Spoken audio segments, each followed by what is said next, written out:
mean, TYRION! CUTHBERT! Yeah! Hello, 2001: A everybody! Space Odyssey.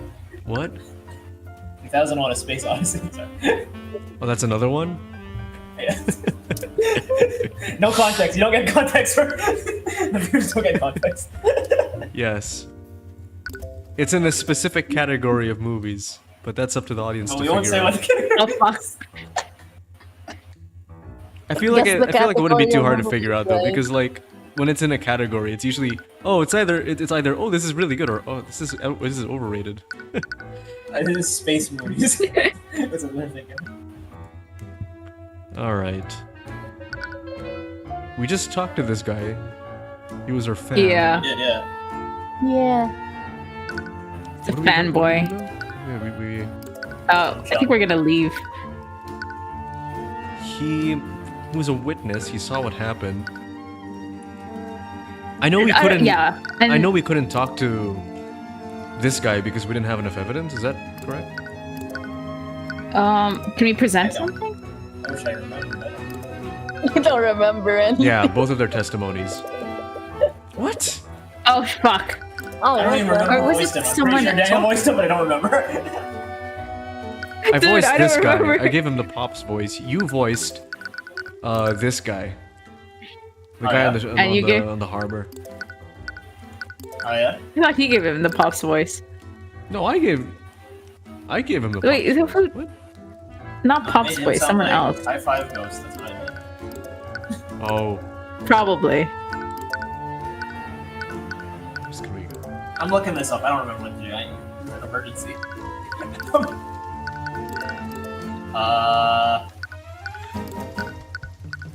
Mass amnesia. Hmm. Wait, have we been to the cafe? Did we Go to talk the to the radio. Oh girl? no, we actually haven't. Not since the accident. Go to the town square. Oh, never mind. Oh, Let's That's my go. work as well. Wait, what? I'm trying to remember what voice I gave her. Oh, I I thought I remember. Wait. who would you give a voice to a boob window girl? Oh my Oh god. what? What? You boob window girl. Oh right.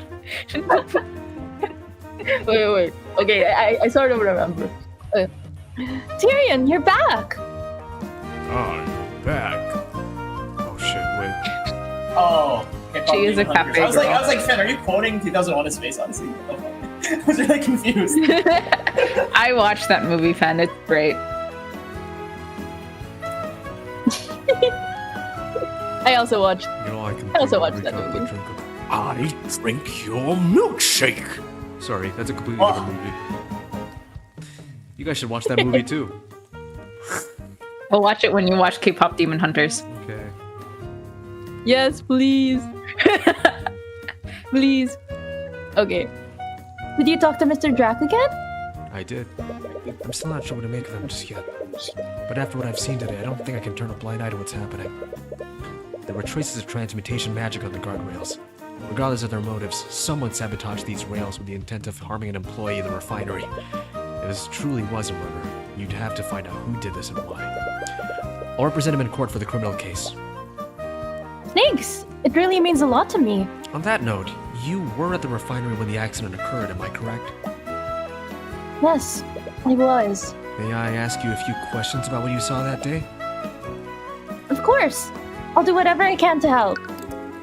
What? Why did she have By a the way- psychological profile? Why were... Ooh. We're gonna argue. Verbal like- beatdown childhood friend. It's the visual novel equivalent of a boss health bar popping up. Yeah. By the way, why were you at the refinery that day? Didn't you have to work at the cafe? I was making a food delivery to Justin. Wait, you were delivering food to the victim? Yeah. He never had the time to make his own dinner. So I always delivered his dinner during his evening break. But that night, I couldn't find him in the freight area, so I went looking for him. I'm sorry. It's okay. So the accident happened while you were delivering his food. Fish! Fish! And chips. Fen says, I saw Daniel listening to one of the other songs the other day, didn't... Oh, you mean Perfect Day? Legally Blonde. You're also playing. You're also playing Party Pack. Playing Party Pack. Perfect I day. was. Because From Legally from Blonde. Legally Blonde. It's because I had to use the song in like a video. Anyway. Hey! Did you talk to Justin at all before the accident? I did. When I finally found him in the refinery building, he seemed busy. He told me to leave his food in the break room. He was busy, but according to Dracogen, he should have never been in the refinery building in the first place. Did he say what he was busy with? He said that he had a meeting scheduled with Mr. Dracogen. It can't be true, though. Dracogen didn't mention anything about this. Unless... No! What is it with you things? Can we Last present time- stuff to her? We've gotten a few witness accounts already, but I just want to double check. What did you see during the accident? Sorry, I'm sure it was a disturbing sight. Do you need to take a moment? No, it's okay. It happened after Justin told me to leave his food in the break room. It was my first time inside the refinery, so I spent some time looking at all of the machines. That's when I suddenly heard a strange sound from the walkway. When I looked to see what it was, I saw Justin fall from there. I tried to find someone to help him, but no one could hear me because of how loud the machines were. When I finally got them to understand what happened, it was already too late. Did you see the guardrail break when Justin fell off the walkway? More specifically, did it break from Justin's weight? I'm honestly not sure. I was too busy trying to find help. You have matching witness accounts from Astor and Morrison. They saw the guardrail break. Having Rika also confirm that would have been helpful. But do you suppose Astor and Morrison's statements will have to suffice? Rika's account of what happened is a lot less detailed than Astor and Morrison's. But she did see Justin before the accident.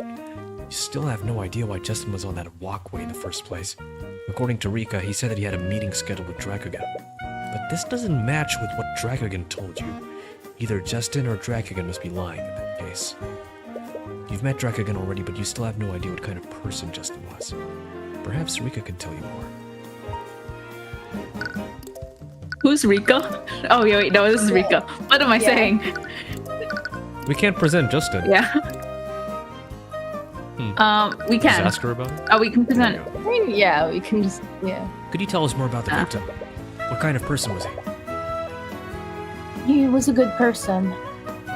Fell in with a bad crowd a few years ago, but he was starting to turn his life around. I saw how much he was trying to change, so I asked Mr. Dracogen to give him a job. I really wanted to help him change his life for the better. But this job just ended up killing him.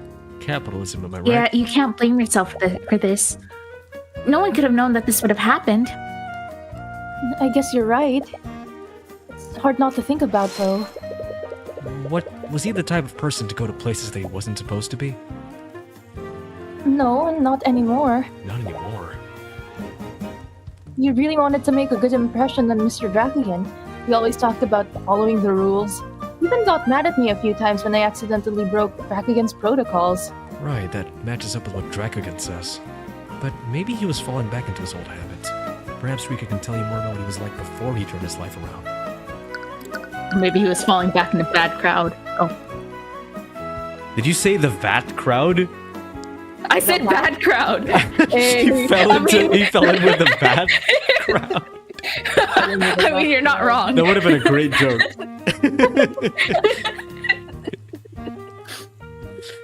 You mentioned that Justin fell in with a bad crowd before. I've also heard... Were they toxic, by chance? They strip every part of you away. Oh my god. Oh my goodness. I've also heard that he used to hang out with a band of local delinquents. Could you tell us more about them? Ooh. Ooh. What? Rika, this information will help us with our investigation.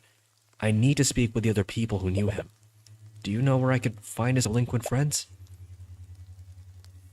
I should keep quiet. It might make him mad. Rika, are you hiding something from me? What? Of course not. Oops. What did that say? Oops. Yeah, she's definitely hiding I something. You'll need to argue against her if you want the truth. Oh, we need psychological profile. We just have to present one last thing to her. Maybe one of these. Maybe the testimonies? What do you think about my badge? Wait, what? Did she say my badge was beneath her? Yeah. Speaking about such things as me. Okay. Oh, maybe the job. Nope. Okay, no. I'm terribly sorry for what happened to Justin. Are you doing okay? Yeah, it's difficult to think about sometimes. You always hear about these things happening, but you never expect them to happen to people you know. But have no fear. It'll take more than this to bring down the high archmagi. It's high archmagi. She was flipped backward.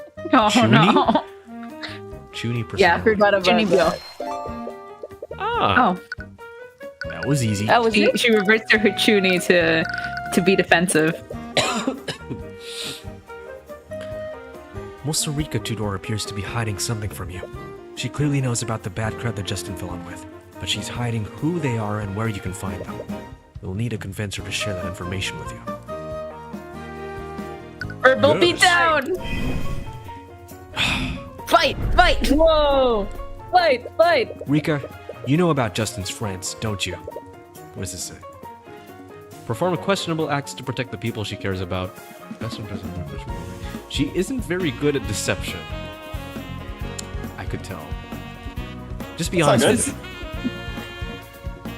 good. me. I'm not hiding anything. I really don't know that much about him.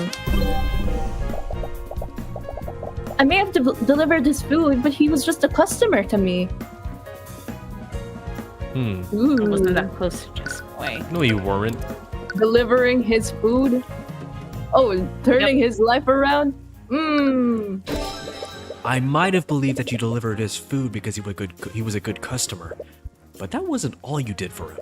You saw that he was trying to turn his life around, and you begged Dracogan to set him up with a job. You wouldn't do that for a customer that you barely knew. Work? Well, that still proves nothing. I am Mosarika Tudor, High Archmage of the Cadmium Flame! Is it so hard to believe that I took pity on a stranger?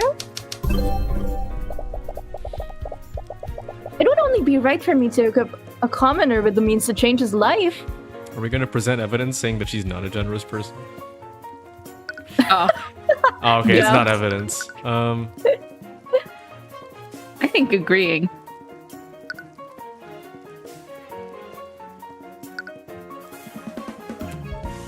Oh, I mean, that would okay, work too. probably not doubt. By the way, this is a different font from the others. That's so I'm sorry. I've been looking at I've been working with fonts and typefaces for the past 2 days. Fucking Helvetica and whatnot. So I this stuck out to me like a sore This thumb. is the kind of that kind of font would have actually fit everything else.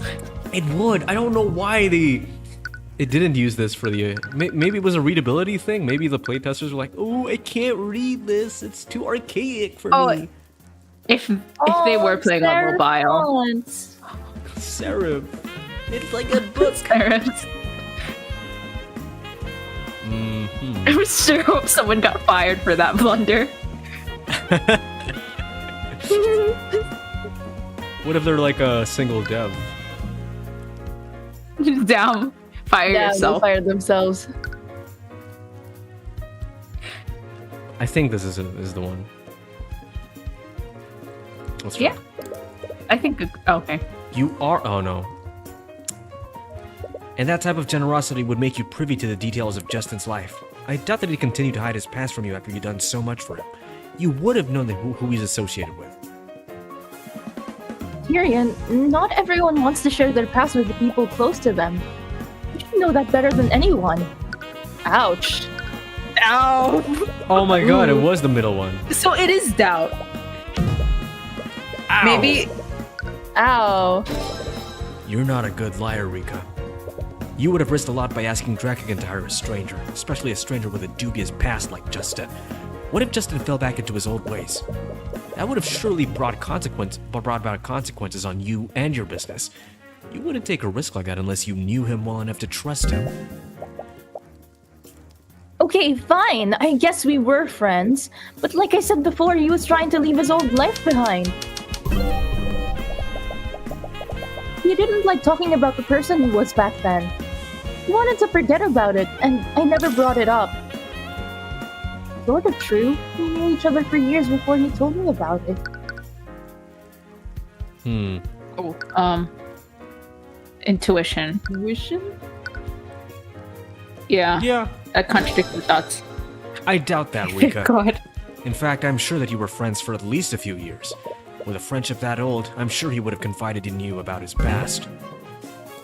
What? Huh? Get out of my way. Celeste? Hello? What? What are you doing? What? Get out! No, you need to stay focused. Rika, I don't... What was that? I think he was like looking to her, just like I get that. Oh. I don't know why you thought he had to lie about this, but I need to talk to Justin's former friends.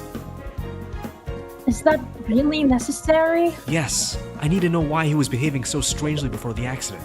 His friends might know something about him that you and Dracogen don't. But that doesn't make any sense. I think you're just overthinking this, Tyrion. That's what lawyers do. Yeah. It has to be the Justin's. Dracogen never mentioned this meeting. And...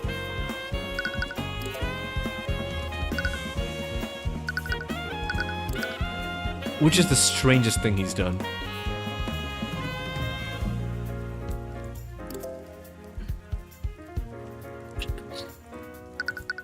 Maybe the fact that Dracogen never mentioned the meeting. Yeah. His job sucks. His job. Or... Oh wait, no, this one. He wasn't supposed to be anywhere near the... Huh? Yeah, I think that's more striking than this one.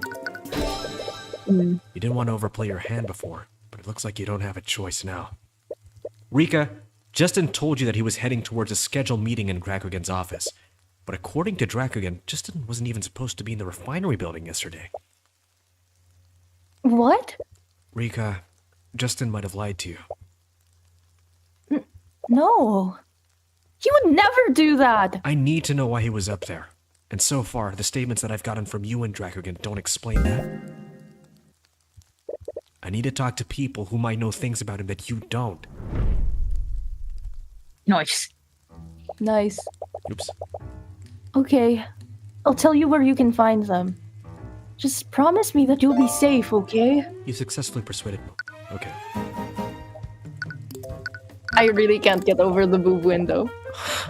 It's the fact that it's right above the text box too, right? Yeah.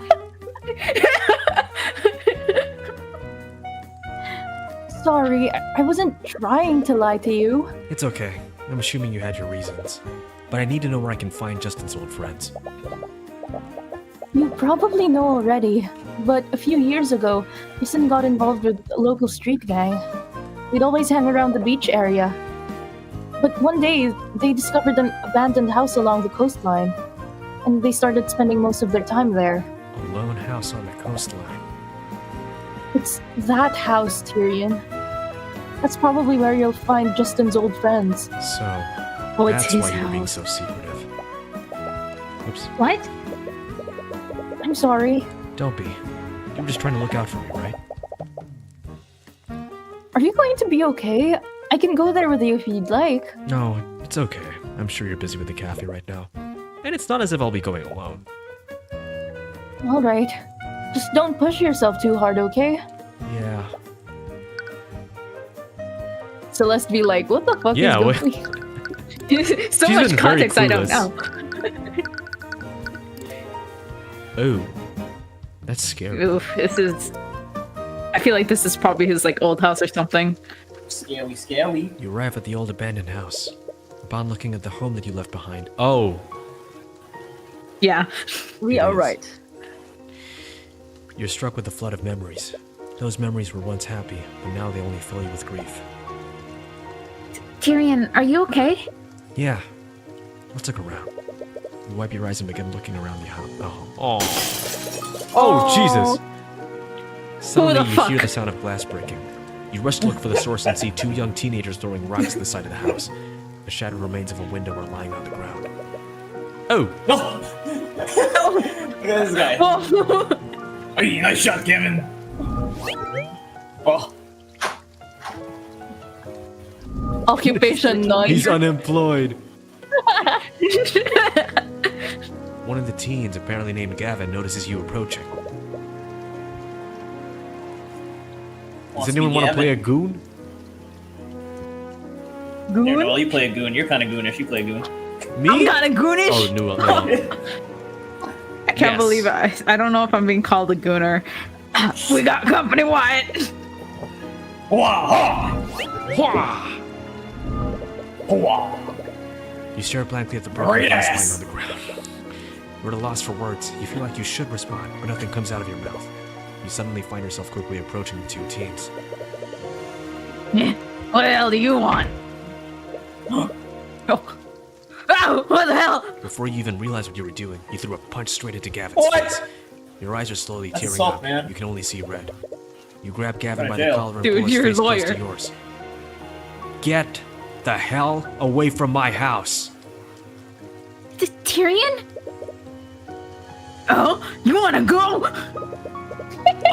If you came looking for trouble, you shall found it! Okay, let's all calm down and just...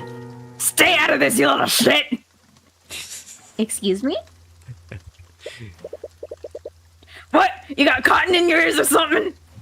Yes, actually. What's going on? Why don't you go and repeat what you said? I said, stay out of this! You little shit!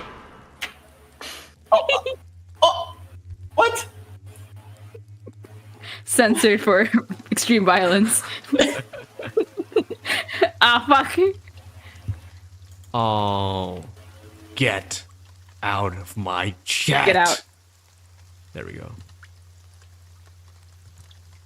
Celeste? Yes? Okay, wait. What? Who lost their temper? I'm sorry for losing my temper back there. I didn't mean to drag you into this. It's okay. Our emotions get the better of us sometimes. Celeste? Yes? I think you might have overdone it a bit. Nah. Celeste? Yes?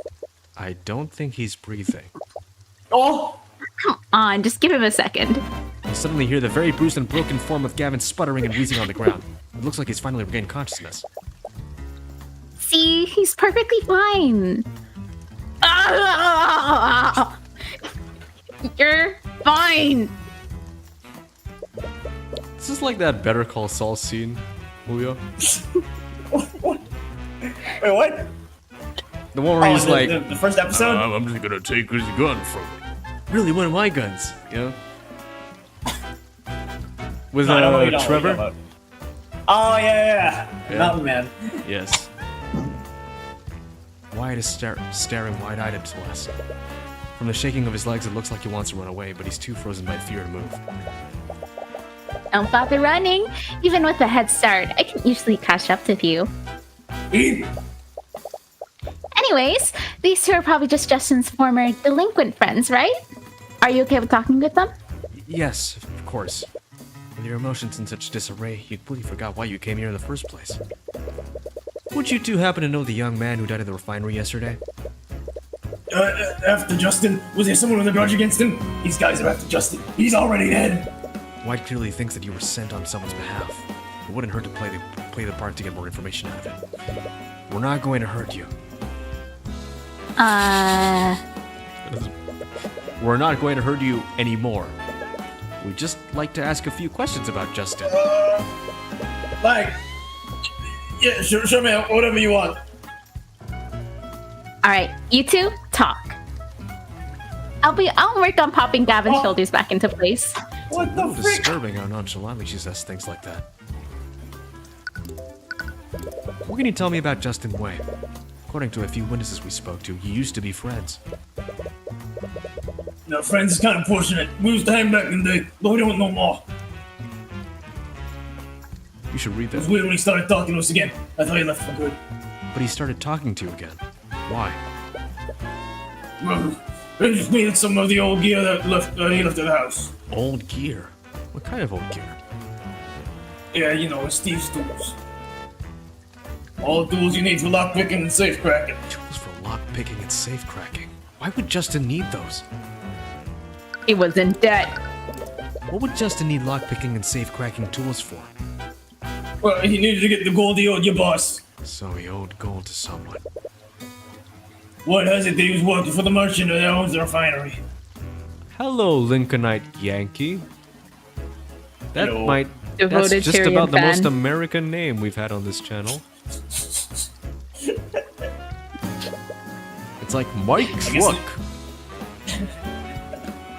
I guess they don't trust their blood. Justin said that he had a way to get access to the safe in the guy's house. Justin was always the whiz when it came to breaking and entering. Proof that could crack magical locks.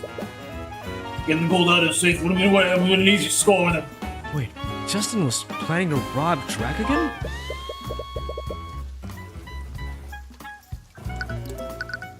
White apparently thinks that you were sent on behalf of someone.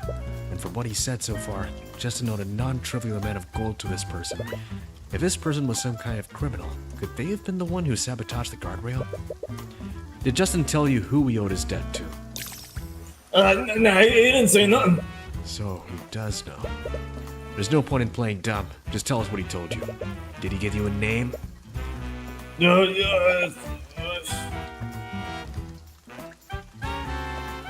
Answer the question. Oh, that's not. I didn't look at the face. The old gold to the eye taker. What does the eye taker look like? Oh wow. He's white. He has Go a hat. on. He has an eye patch. He has a hat. Maybe he just really needs an eye. You know? A second pair of eyes. Yeah. The eye taker. The eye taker? That must be some kind of criminal nickname. Why does that sound so familiar, though? Either way, you need to find out who this eye taker is. It might be best to ask someone else. That was kind of the point of the name. Gavin is fucking dead. It definitely is a very American name. Anything else we can ask them? He looks like the one slur. Enderlads, you stop that right now. Maybe this guy would know about it? Oh. Hey, Tyrion. Yeah? Back at the house, what was that all about?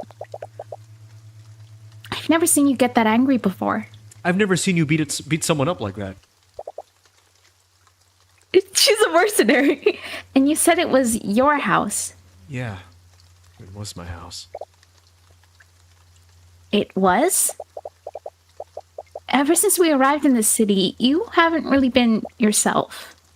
If you want to talk about it, I'm fine. And I don't want to talk about it. You're not fine. I can see it on your face. Talk to me. It's none of your business. It came out a lot. It came out a lot louder than you wanted it to. Oh, Tyrion. Oh. Celeste. I'm sorry. I didn't mean to. Without a word, she quickly walks ahead of you. What the fuck is going on?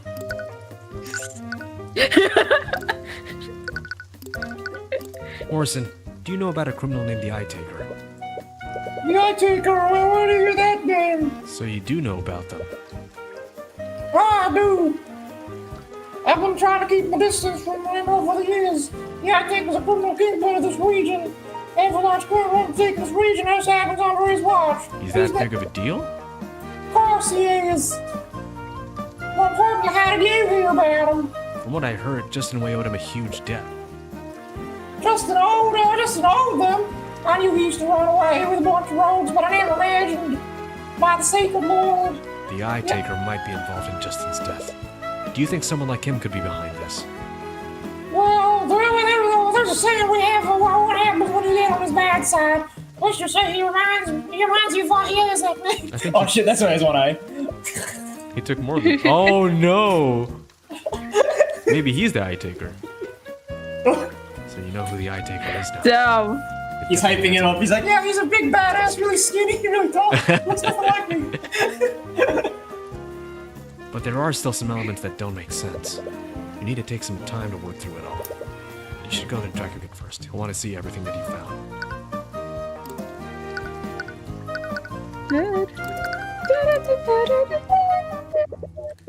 Hello, Mr. Cuthbert. I trust that you're doing well. We are, for the most part. We've spent some time looking into the accident and the people who knew Justin. I think there might be more to this case than meets the eye. Oh? You spent some time explaining your findings to Drakugan. He seems troubled when you explained the traces of transmutation that you found with the guardrail. He's even more taken aback when you mentioned Justin's supposed plan to rob him. This is quite a lot to take in. Are you missing any valuables in your safe right now? No, actually, but... What is it? After the accident, I did a careful inspection of the building. When I checked my office, I noticed that the lock on the safe was disengaged. The safe was open, but you said that there wasn't anything missing. That's right. When I saw the safe open like that, I was already worried that I'd been robbed. But I double-checked the contents. Everything was accounted for. Because of that, I just assumed I'd forgotten to lock it. This doesn't make any sense. Maybe it was just a coincidence. I might believe that if it weren't for where my office is located. What do you mean? The walkway that Justin fell from leads to my office. There's a window there that overlooks the refinery. And what explained why Justin was there in the first place? I don't want to suspect one of my employees, especially one that isn't alive to defend himself from such accusations. But it all just fits too perfectly together, except for one thing. Why wasn't anything stolen? Well, regardless, I think you have a pretty good case. So, does this mean you'll represent me? After what I've discovered, I won't just stand by and let Von Sanctus have his way. Well spoken. I'm glad to have you on my side, Mr. Cuthbert. Anyways, regardless of why, someone clearly magically tampered with the site of the accident. I doubt the court will find you at fault for what happened. Although, what's wrong? Civil cases are a lot less strict than criminal cases. If we present evidence suggesting foul play using magic, They'll treat your case. They'll treat this exactly like our other cases. yeah, they might stall the trial until they find out what actually happened. For this accident, all we have to go on is witness accounts. Finding concrete evidence of what happened could very well be impossible. But the idea of hunting down the maid responsible sounds very tempting. It sounds like you have your work cut out for you. I just hope things turn out okay in the end. And when Von Sankt is on the other side of this, who knows what might happen. It'd be best to keep your wits about you. Wow, we teleported to the courtroom. Oh, Oh my god. Hey. civil trial, says Lincolnite. The eye taker This is a really murder knows case. how to solidify a brand name. Marketing True teams that. could learn a thing or two from him. I'll take your eyes. Okay. When I got mad at my friends, I would threaten to remove their eyes back in the day. I had a teacher who did that, but she was just What? joking. What? Oh, I wasn't Yep. joking. Huh? Oh. Oh, that's not. No, you know, Tina and JPEG know which. They know which. I know. You don't? What? What? Did she never say No. that to you? Oh, no. Yeah, I got it. Salt and pepper hair, yeah. Yes. Short lady, she's salt and pepper hair.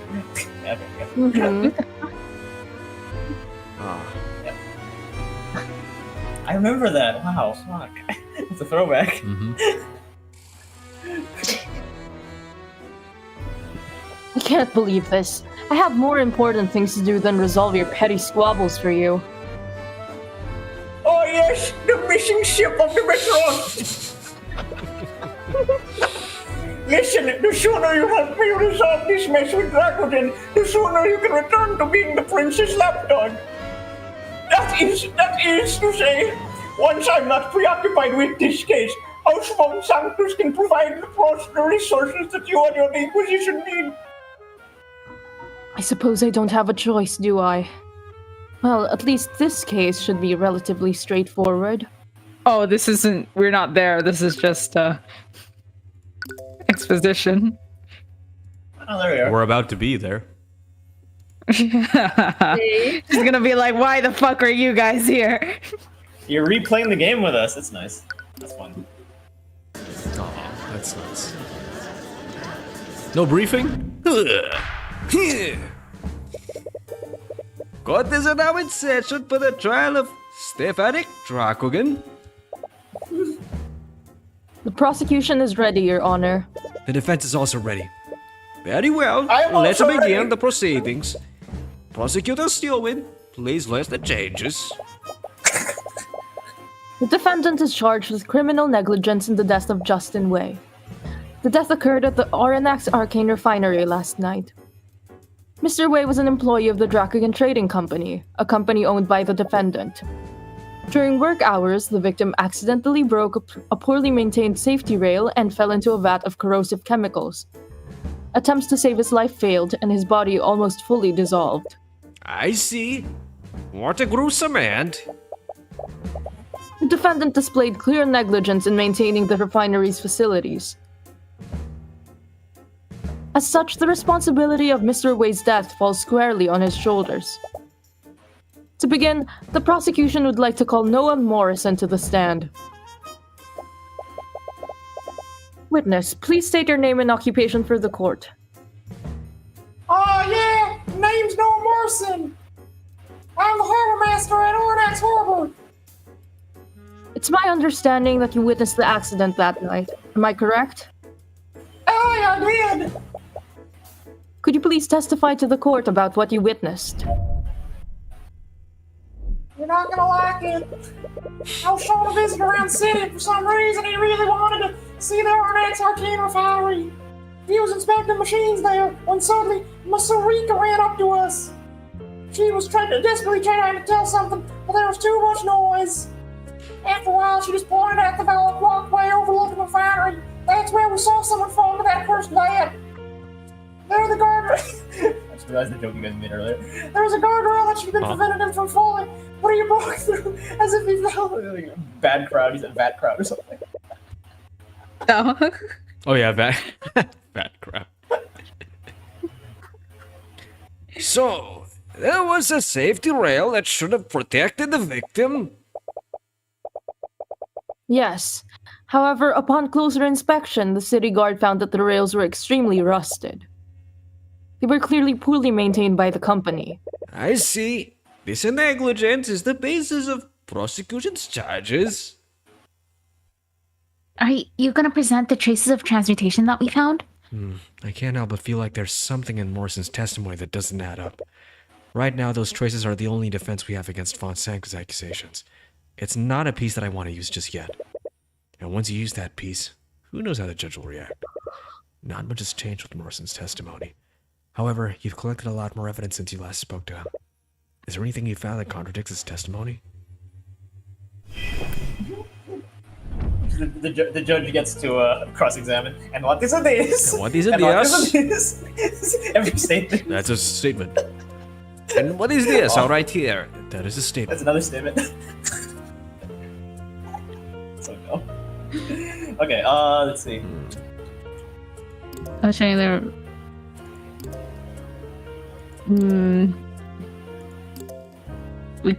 We can press the for the visitor. I mean, we know who the visitor is, actually. That's cheese. But why did he want to see the refinery, though? Sorry. This was the patron that you mentioned before. Am I correct, Morrison? Aster seemed keen on keeping his identity hidden. We'll probably best leave it at that. For now. Ah, damn. Oh shoot, wait. Are you referring to Masarika Tudor, the owner of the local cafe? For whatever reason, she was also there and witnessed the accident. Yes, we are already well aware of that. Masarika's testimony was a lot less detailed than Morrison and Aster's testimony.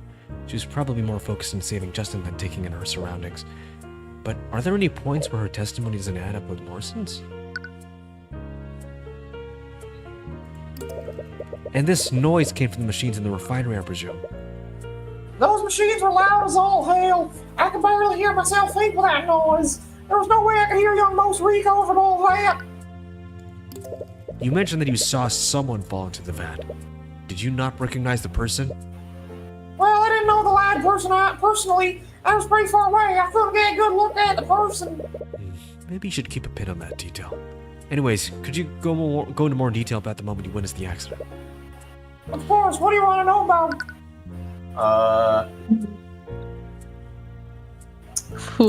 Wait, they don't.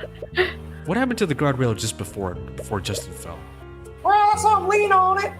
It should have prevented him from falling off the walkway, but the rail bumped me instantly put his weight on it. That's how I fell into the vat. I see. Could you please include that detail in your testimony? Oh God. I think if you think it'll help. There was a case like this In where Astor's they had like testimony. you could add every detail. Yeah.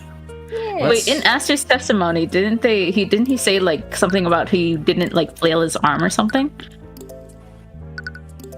Where was it? It's probably in that one.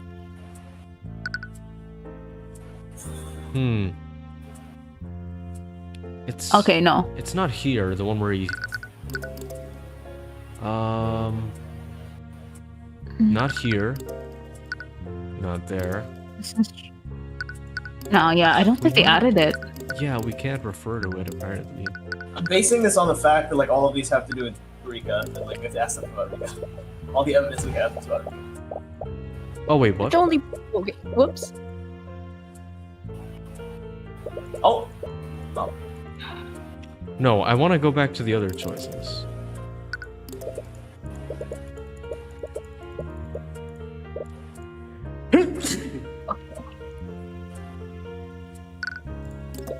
What was Bless you. Rika doing the moment you saw Justin fall? Thank you. I told you, didn't I?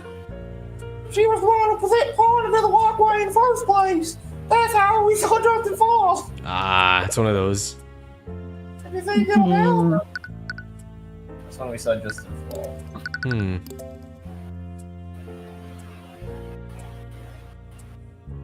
That lines up. Wait, It but does after line up. see. Wait, after Oh, seeing after him seeing him fall? fall. Yeah, after seeing him fall. How did they see Okay, him yeah, fall? that might be it. I think that's Yeah. it. Objection! Oh. Wait, what? Witness, you said that you saw the victim fall into the vat. Did this happen before, during, or after Master Rika tried to get your attention? I was definitely after. If it weren't for the commotions he made, I wouldn't have looked up there in the first place. It's just as you thought, but what does this mean? What does this mean? What does it mean? I spoke with Master Rika about what she saw. She said that she saw Justin fall off the walkway, and then she rushed to you for help. Look at what Fen said. They think I'm so good at being a lawyer. Little do they know I'm Hey, that's We collectively make one brain cell. that sounds Tyrion Just is actually one. just 4 Filipinos stacked on top of each other. with a Sorry, trench coat. And he's still shorter than a lot of the cast. Yeah. That does remind me a bit of that AI company that got exposed for not having actual AI and just employing a bunch of like, I think they were like Indian employees. Yeah. Yeah. Yes. Oh my god. No, Morrison, it actually doesn't. What do you mean? If Master Rika saw Justin fall before she went to get help, then how did you see him fall after she came to you for help? What? Say what? This is Gandhi. Morrison, Master Rika came to you for help. This was in reaction to seeing Justin fall off the walkway. If that's true, then how could you have possibly seen Justin fall off the walkway again afterward? I have no idea. Mr. Cuthbert, you're disputing the witness's testimony over a minor detail.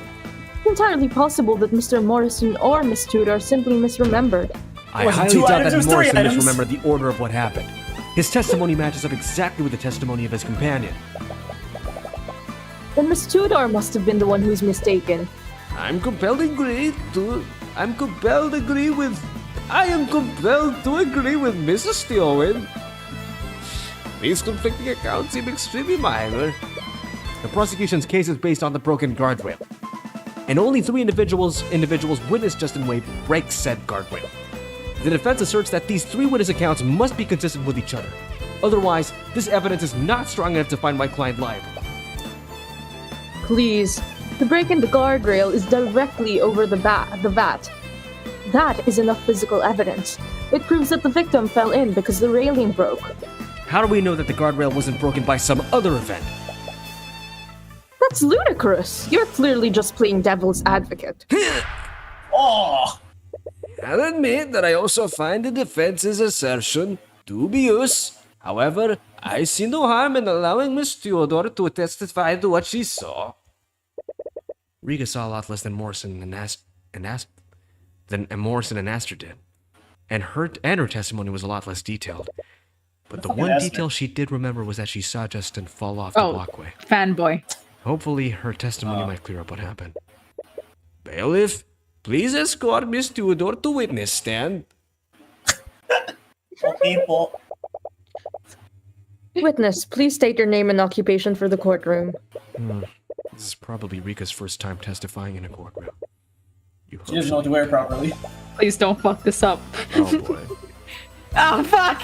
Oh my god. She's doing the JoJo face. As if I need such introductions. But allow me to indulge you all. Oh lord, is she seriously doing that here? I am Mosarika Tudor, Dark Lord of Oranax, High Archmagi of the Cadmium Flames, and Mrs. Proprietor of Sweet Confections. I see.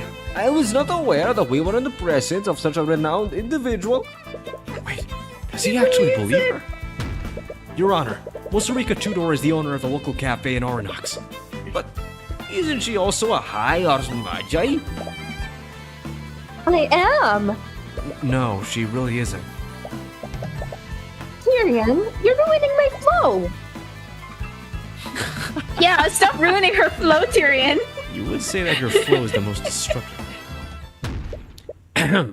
Anyways, Miss Tudor, you were at the RNX refinery on the night of the accident, and you witnessed the moment that the victim fell off of the walkway. Am I correct?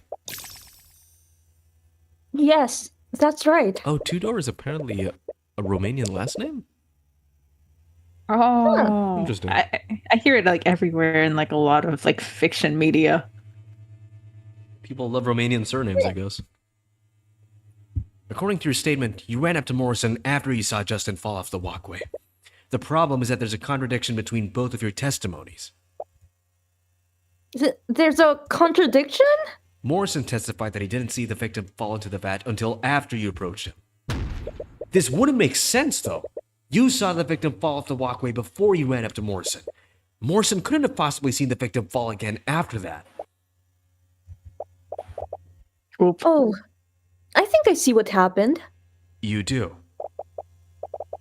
I think you're misunderstanding what I said before. I misunderstood you? If that's true, could you please testify to the court exactly what happened?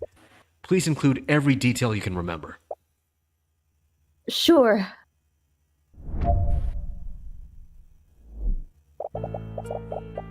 I was at the refinery when I heard a strange sound from the walkway.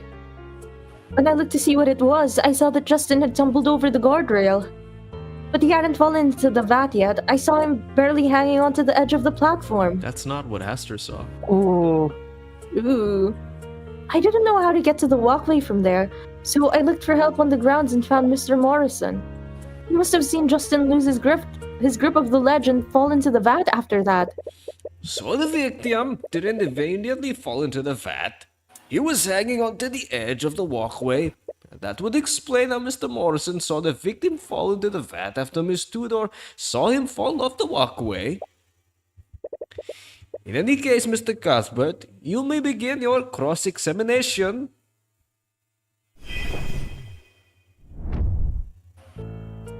Oh, Tudor is also an English dynasty. Oh, okay. Yeah. Henry. Oh, I don't know that much about English history, not gonna lie. Wait. I should know this. The force beheaded died. The force beheaded survived. Wait, there's a contradiction. He was hanging onto the ledge? Was there anyone else around him? Was there anyone around to help him back up? I didn't see anyone around, but I really wasn't paying attention to that. I was just focused on saving him before he fell. I assumed that if anyone was nearby, they'd immediately try to help him. And did you see another individual with him? Yeah, I did. I tried to explain to him and his friend what was going on, but they couldn't hear me over the machines. That does match with the testimonies that he and Astro gave you. Did you also see this moment? No, I didn't. I was so busy trying to talk to Mr. Morrison that I didn't see it. I didn't even know what had happened until they shut down the machines. If only Rika had seen the moment that Justin fell off too. You would have been able to compare her statement with the ones that got you from Morrison and Aster. You'll just need to focus on the other parts of her testimony. Okay. This is Rika's testimony is a bit different from the statement. Yeah. This is the cycling Oh, one. yeah. What kind of sound did you hear? I'm not quite sure.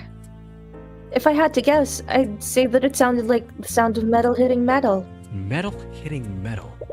The refinery walkway is made out of metal. Oh, So perhaps the sound she heard was something metallic colliding with the walkway. Did something shake the walkway and make Justin lose his balance? Okay, wait. That could be the money, but like... The money was gone. Oh, wait, but nothing was stolen. Yeah, that's why. Or maybe it was Was the... Did someone Yours? return it? Could be. Because he did, like... It was lockpicking tools that he had. Let's press the... We haven't pressed this last statement here. Yeah. So if this was the moment that you saw Justin fall off the walkway, Yeah, and you said that he fell over the guardrail, I did. But I'm not sure how it happened. I think something caused him to lose his balance. He tumbled over the guardrail and fell right off the walkway. interesting. But that still doesn't explain why Morrison saw him after you fell... Never mind. Well, I did see Justin fall from the walkway. Doesn't that contradict the anything we have with other people? What did you say? The other statement we have. The other testimony this we one? have, brother. Yeah. I mean... I would, but then this testimony doesn't go into detail Wait, about but they saw how- him lean on the guardrail. Oh. Oh. Okay, wait. Tumbled versus Leon. Yeah.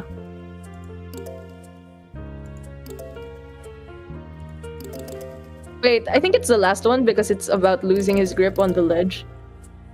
Yeah. Oh, no, but I that's think... him. Wait, That's when he's like hanging off of the... Yeah. Versus... wait. That's when they saw him fall in. But But, I mean, those are two different things. they saw Fig... These don't make a mention of him like hanging onto the walkway. I It mean, assumes that he but just they don't fell mention straight him into it. He was tumbling leaning off. on it, like, he wouldn't be... Hanging onto the ledge. That would You know what? explain We why don't they get saw him penalized, fall in. right? We don't get penalized anyway, right? We You don't. don't? Okay, we don't, so... Yeah. Let's Let's just do all of them. Fucking... let's just do both. If we I'm get pretty the sure we first don't one get wrong. penalized. Yeah. We pressed all of them, so. Oh! Oh. Oh! Nice! Oh, nice. Over. She said over, didn't she? Rika, you said that the victim tumbled over the guardrail. As in, he was thrown over it. Yes, that's right. Oops. What? Did you see the moment that the guardrail broke? No, I didn't. I already told you that, didn't I? But you did see the moment that Justin fell off the walkway. And in that moment, did you see Justin break the guardrail? No, like I told you, I didn't see the moment that the guardrail broke. But that's the thing, Rika. According to Morrison... What did Morrison say? According to Morrison... More specifically... he said that Justin was standing on the walkway when this happened. What? According to the prosecution, Justin Wei leaned on a faulty guardrail and broke it, falling into the vat. But that's not what you saw, was it, Rika? No, I saw him tumble over the guardrail. Oh. Yeah. I'm afraid I don't see the importance of this, Mr. Cuthbert. Are you accusing the witness of perjury? There's definitely something going on here. What? Most Rika is a mage, and you don't want to suspect her. But you need to consider every possibility. What is happening here? They're both telling the truth. I do think they're both telling the truth. Yeah. I think there could have been 2 people there. Yeah. And they wouldn't know because both of the remains got dissolved anyway.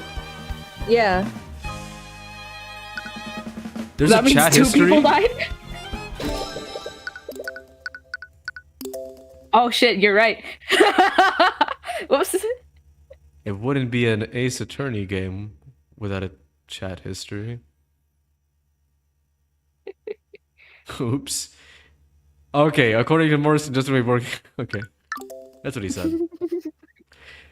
They're both telling the truth, you guess. But how does that make sense? Okay, think this through. If we assume that Rika and Morrison are telling the truth, you need to remember the exact order of events. First, Rika saw Justin go up the walkway. When I looked to see what it was, I saw that Justin had tumbled over the guardrail. But he hadn't fallen into the vat yet. I saw him barely hanging onto the edge of the platform. She saw Justin fall over the guardrail and off of the walkway. Justin was able to grab onto the walkway ledge. That's when most Rika went to look for help. This is when she ran into Morrison and asked her.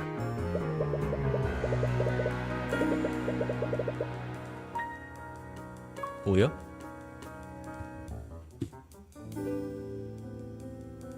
Shit!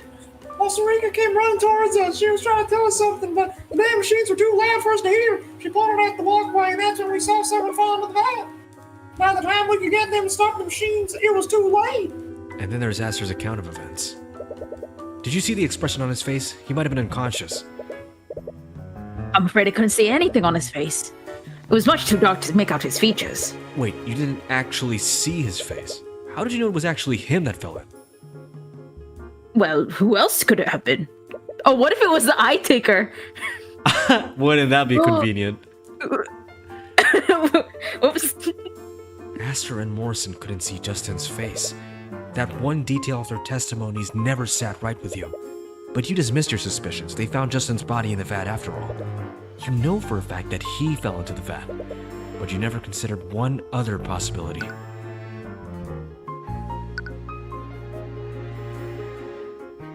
I mean, this is what we've been believing, right? But how likely are these other two? Considering that we found the body. Theory that since we haven't seen Justin's face at all, that he's someone that we know. That's my theory. But I think the last one could be likely, though. Oh no. I think 2 people fell in this. Yeah. Yeah. I mean, why else would Rika come to us? Like, it's not come to us. Why else would Rika come running for help? I mean, she surely would have had to recognize Justin, right? Yeah. Okay. Yeah, okay. Another person. Is that really possible? But it's the only thing that makes sense. It would also explain how Rika, Morrison, and Aster all saw someone fall off of the walkway at different times. But then, who is this second person? You don't have a choice. Even if you don't know all the facts, this is the only conclusion that you can draw. I think you've had quite enough time to deliberate, Mr. Cuthbert. Are you accusing the witness or not? I am not accusing the witness of perjury, Your Honor. Both Miss Tudor's and Mr. Morrison's testimonies appear to contradict each other, but they are both telling the truth. Then please enlighten us, Mr. Cuthbert. How could both of their testimonies possibly be true? Well, I think there's only one possible explanation. Both Miss Tudor and Miss Morrison saw someone fall off the walkway. But the person that Miss Tudor saw and the person that Mr. Morrison saw were 2 different people!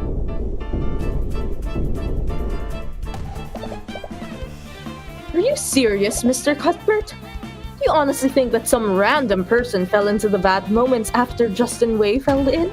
It's the only conclusion that makes sense, Miss Steelwind. Miss Tudor knew the victim and recognized him. That's how she was able to confirm that it was him that fell into the vat. However, Mr. Morrison and his companion did not know the victim personally. They could barely make out his features. They only assumed that it was him after learning that he fell in. Please. It's far more likely that Miss Tudor is simply mistaken about what she saw. What? No, I'm sure I saw Justin tumble over the guardrail. And let's not forget Miss Tudor's allegiances. As a beneficiary of the Dracoian Trading Company, he has every reason to confound this case in the defendant's favor. Let's not...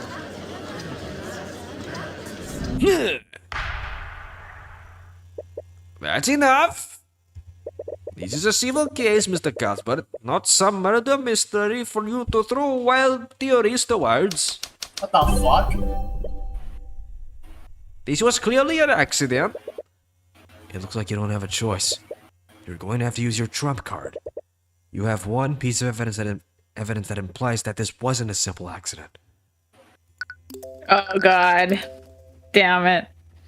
Here we go. Don't turn into a murder case. Are you sure about that, Your Honor? What? Justin Way's death was reported as an unfortunate accident. As a result, the city guard put minimal resources into their investigation.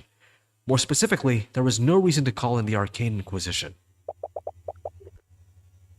What are you talking about now? Why would the Inquisition be... No. Are you saying that... Unlike the Arnok City Guard, I have a mage capable of casting Detect Magic. My bodyguard Celeste McCoy scanned the crime scene for magical traces, and she found traces of transmutation on the broken guardrail. Traces of magic were found at the crime scene? But that would make it this... A potential homicide, Your Honor. Homicide. This is ridiculous! The accident took place within an arcane refinery. Those traces could have easily come from the purification process. Miss Steelwood, these traces were found only on the guardrails that Justin broke. We didn't even find them anywhere else. We can't be certain of what happened, but it's clear that a mage used magic near the scene of the accident. Foul play may have been involved. So my theory of another person falling into the vat is entirely possible. My client is not at fault for the guardrail breaking. Considering this shocking revelation, there is still much we do not know about Justin Way's death. With that said, I have no choice but to suspend the trial of Sanctus versus Dracogen. You had a feeling that this would happen. Just like your other cases, the court won't pass a verdict unless a culprit is found. The court will give the Arcane Inquisition time to investigate the scene and these supposed magical traces. We will resume the trial in 2 days at time. Court is adjourned. Wow. Okay. Wow. That's quick. Back to point and click then. Well, at least we survived the first day.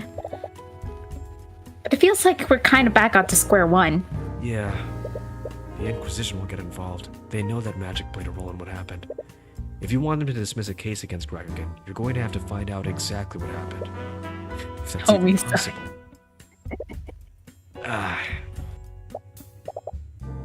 Hey, are you okay? You feel a headache coming on. Yeah, I think I'm just tired.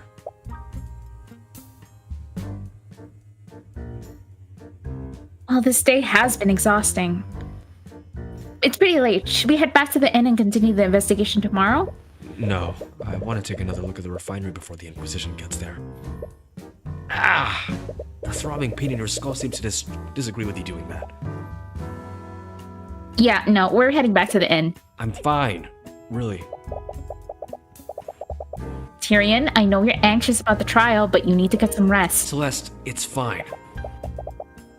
It's not. You're going to overwork yourself. You're going to work yourself. Would you just stay out of my way? Again, your voice came out louder than you meant for it to. Fine. Whatever, do what you want. It's this damn city. Being back here is really getting to you. That's all the more reason to get through this trial as soon as possible. The soreness in your head doesn't seem to be going away anytime soon. Perhaps she's right. You'll be better off investigating the scene after some rest. Well, that was quick. That was a quick. We're gonna go on break then. Just That like quick. that. So we're gonna go on break then, eating dinner. Don't you agree? Oh, I've ate. I'm sorry. I should change that. I should change the. Fuck. What do you call it? Wait, I just realized the Huh? title of the stream. Like grammatically, Just what's it deleted my called? browser. Ate dinner. Past tense. Yeah, sorry, yeah, the tense.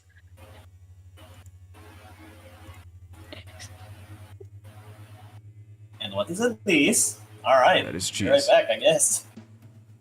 All right. It's break. All right.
love gold.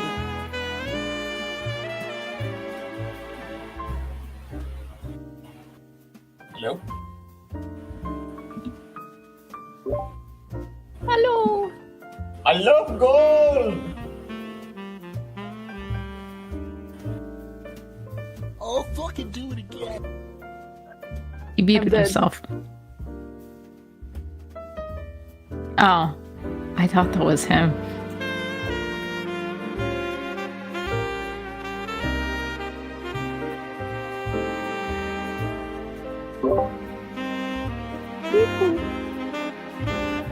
Boop beep. Oh, Excuse me. Damn. What did you eat? Spaghetti vongole. I love Oh gold. my god. oh, I love Bongo. My brother Vongole. made some Oh. mussels and he put it into the pasta. You're like a He personal made his trainer. own muscles? Damn, Yeah, dude. he like shat them out of his ass and then he like boiled them, yeah. The heck? That's like one of the X-Men, I think. Are you serious? he just makes Yeah. muscles. Yeah, here, read this. Isn't there an X-Men that like gets powerful? Oh no, actually no, I don't want to bring up that X-Men. Read that. Soft serve? Boy, Acxeleon. Isn't that what I think I've heard of this character. the Chicago soft serve?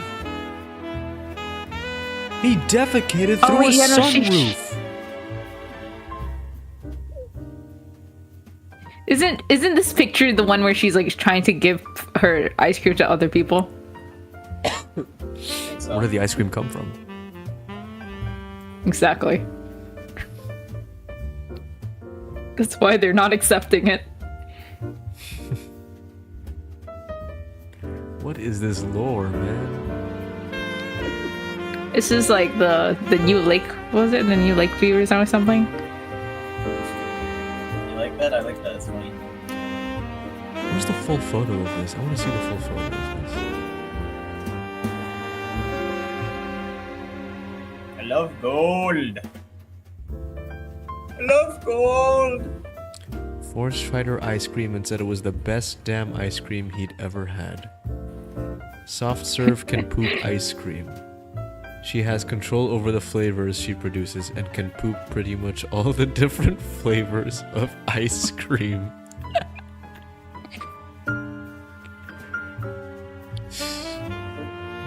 What is Marvel lore even about, bro? What's? Oh my god. The notes don't make it better. I mean, the Soft last serve note is doesn't not make it a lot better. goes intolerant. At first, Bob Quinn stated that soft serve had very different plumbing than regular humans, but upon further consideration, Quinn decided that her body was instead a portal to the ice cream dimension, with pooping just being a colloquialism for the bizarre location of the portal. Besides, it's likely that soft serve doesn't even poop at all. What the heck are we reading?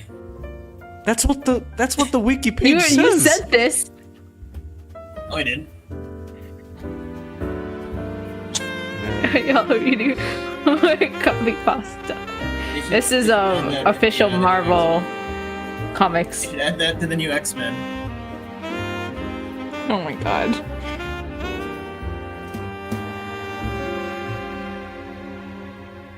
There are other X-Men better than this. That guy who was always forgotten was not forgotten for this.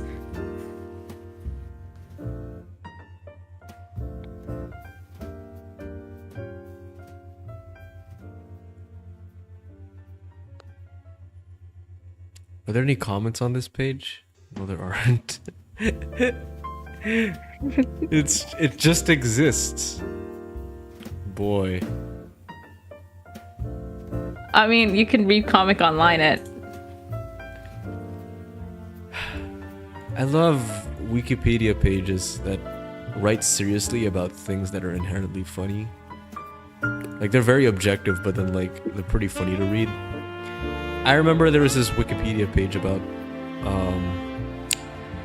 It was like the greatest prank I'd ever seen, like, documented.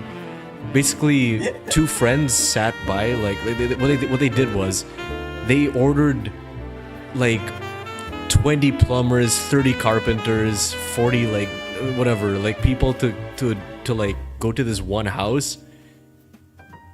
Have you guys ever seen that?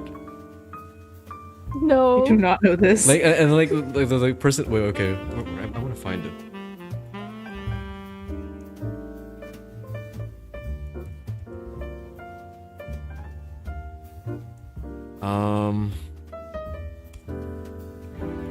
How do I even phrase this on Google? Fuck it. Maybe ChatGPT will be able to help me with it. Because I don't know how to phrase this with Google without using like colloquial language. Is it the pooping bandit? It's not the pooping bandit. You don't know about the pooping bandit? It is not the pooping Fuck bandit. Microsoft! Fuck.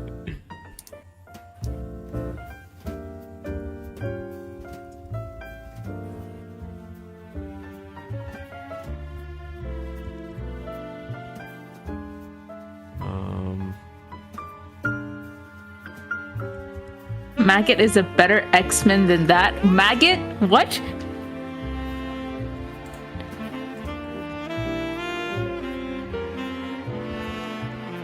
Oh my god, it's an actual thing. Oh god, it has a Wikipedia page. What are you looking at? Okay. Maggot? Maggot. Okay, it's called. Wait.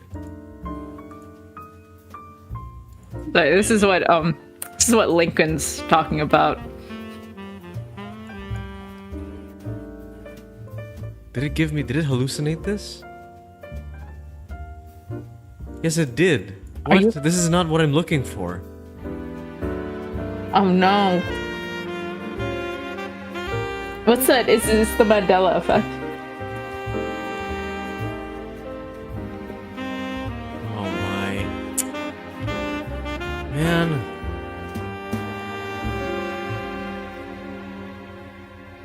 I will find it. It's... Okay. Alright, It'll let's get take a back while. to the numbers. Okay. Alright. Switching. Okay.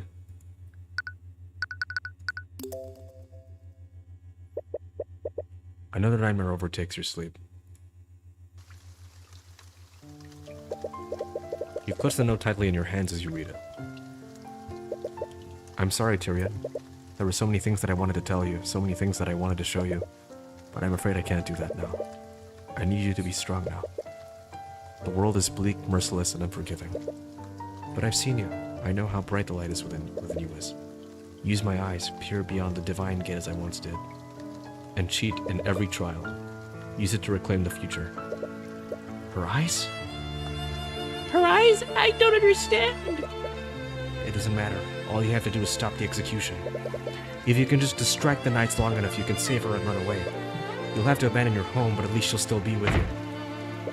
As you try to sprint towards the gallows, a knight grabs your arm and pulls you back.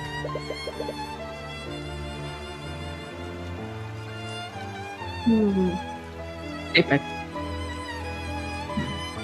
Discord is lagging! Okay. Hey kid, you can't cross this point. Hey, stop that! You fruitlessly try. I can't read today. You fruitlessly try to break his grip by striking him with your bare hands, but he barely feels anything through his armor. You continue delivering blow after blow to him, but it does nothing. Your knuckles start to bleed. Jesus.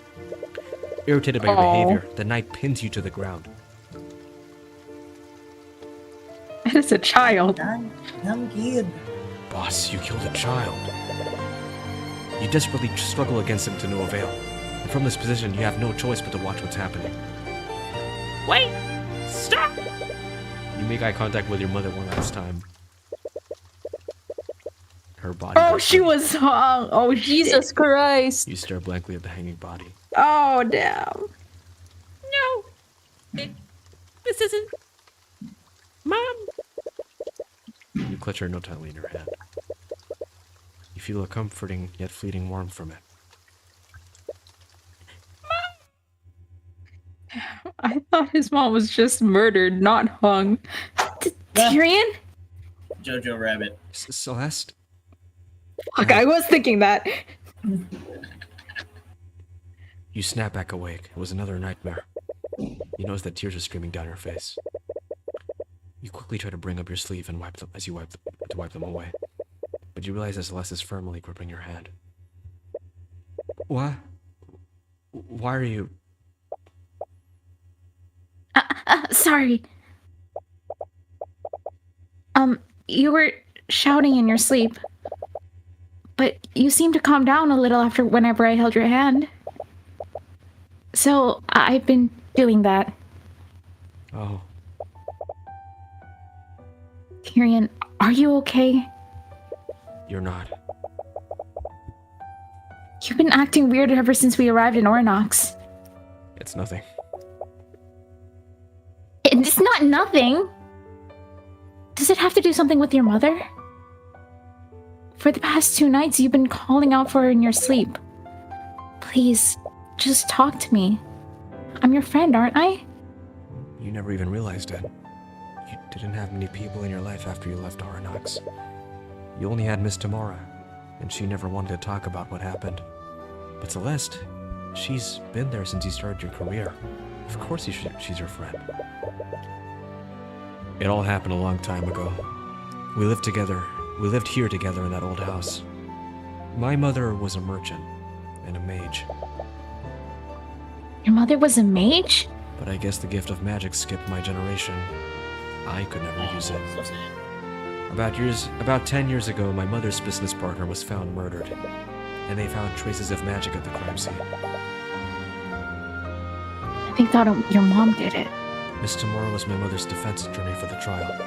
She did everything she could to get her acquitted, but she could never find the real culprit. They found her guilty of first-degree murder.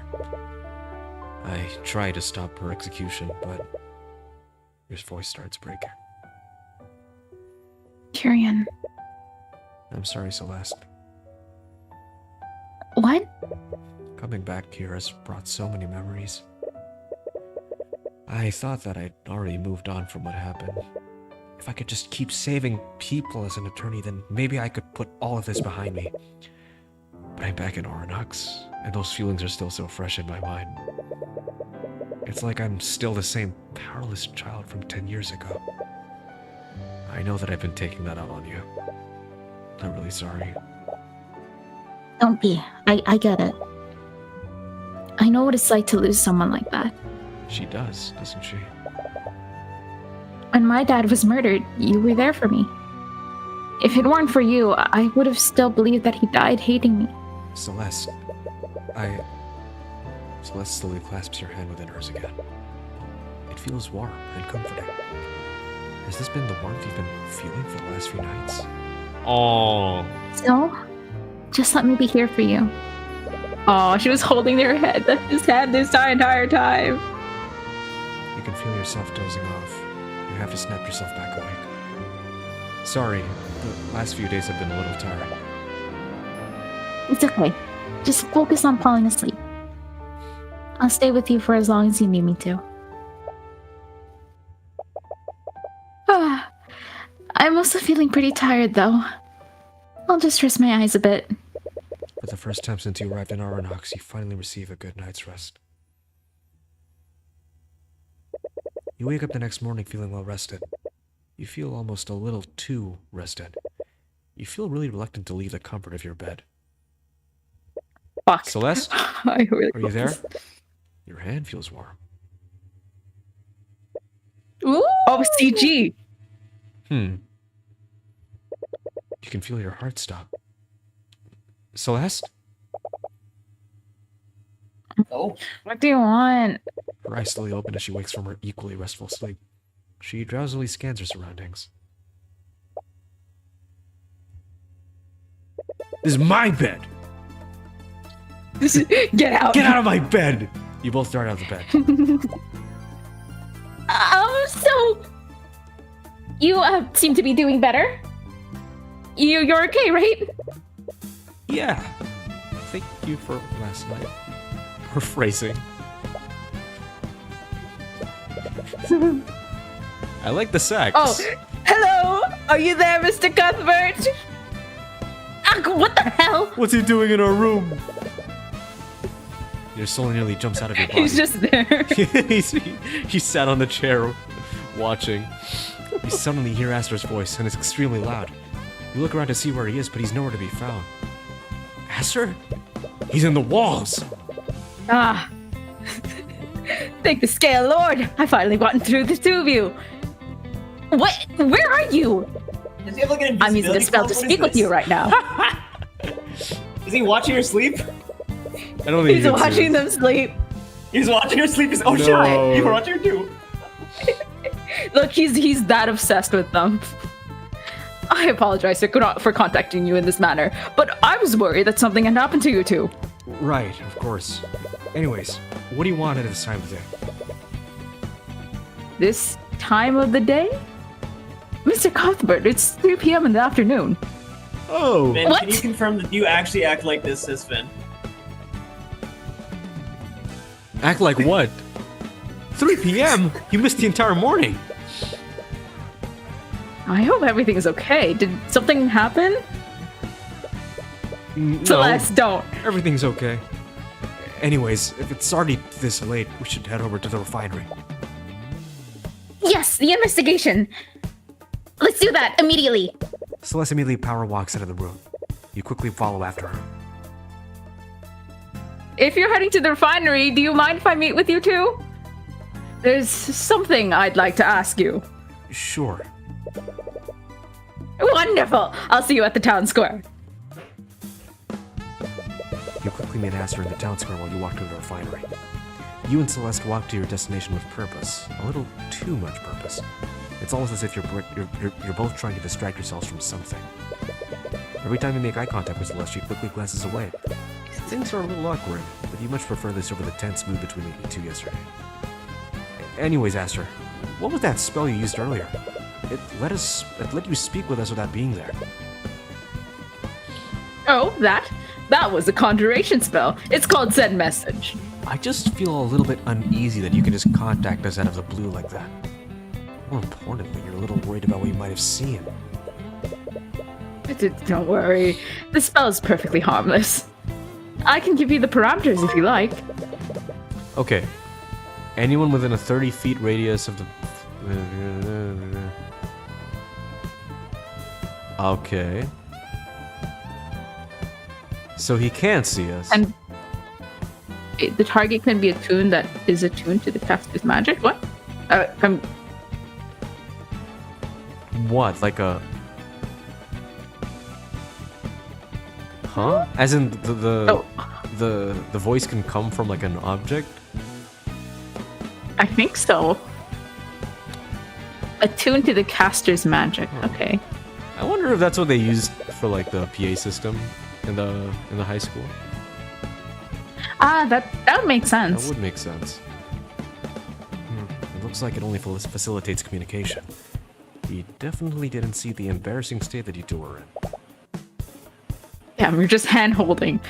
By the way, I'm not trying to be rude, but why are you following us? Oh, yes. I was still trying to think of the proper method to ask you, but you both seem a bit on edge at the moment. What did you want to ask us?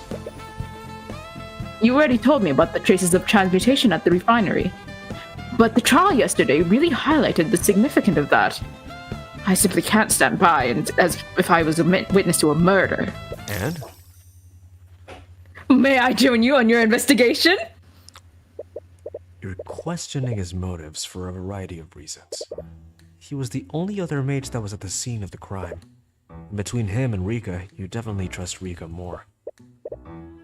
Alright, I see no reason why not. Celeste shoots you a concerned look. You subtly gesture for her to keep an eye on Aster.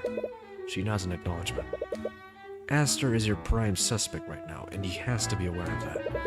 But if you keep him close to you, you might catch some dissonant thoughts through the eye. Why was he scared?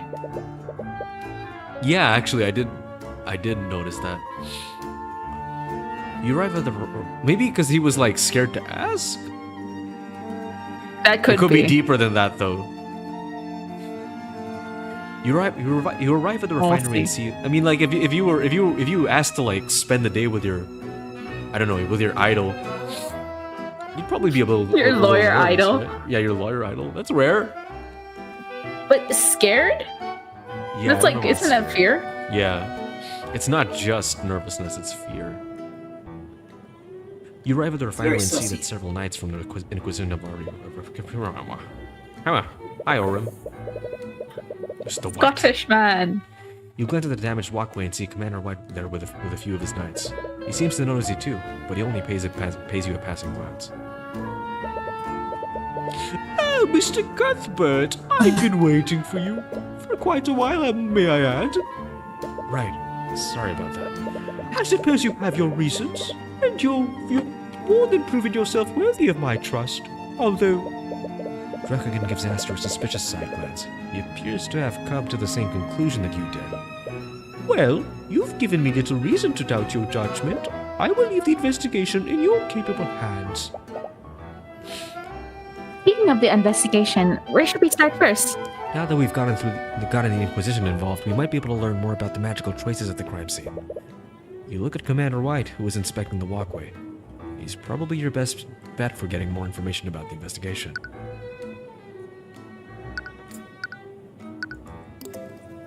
Sorry, Dracogen, we're not interested. Well, I mean, we could... No. We could ask. No. But this is more interesting. Oh, it's you. Who's this?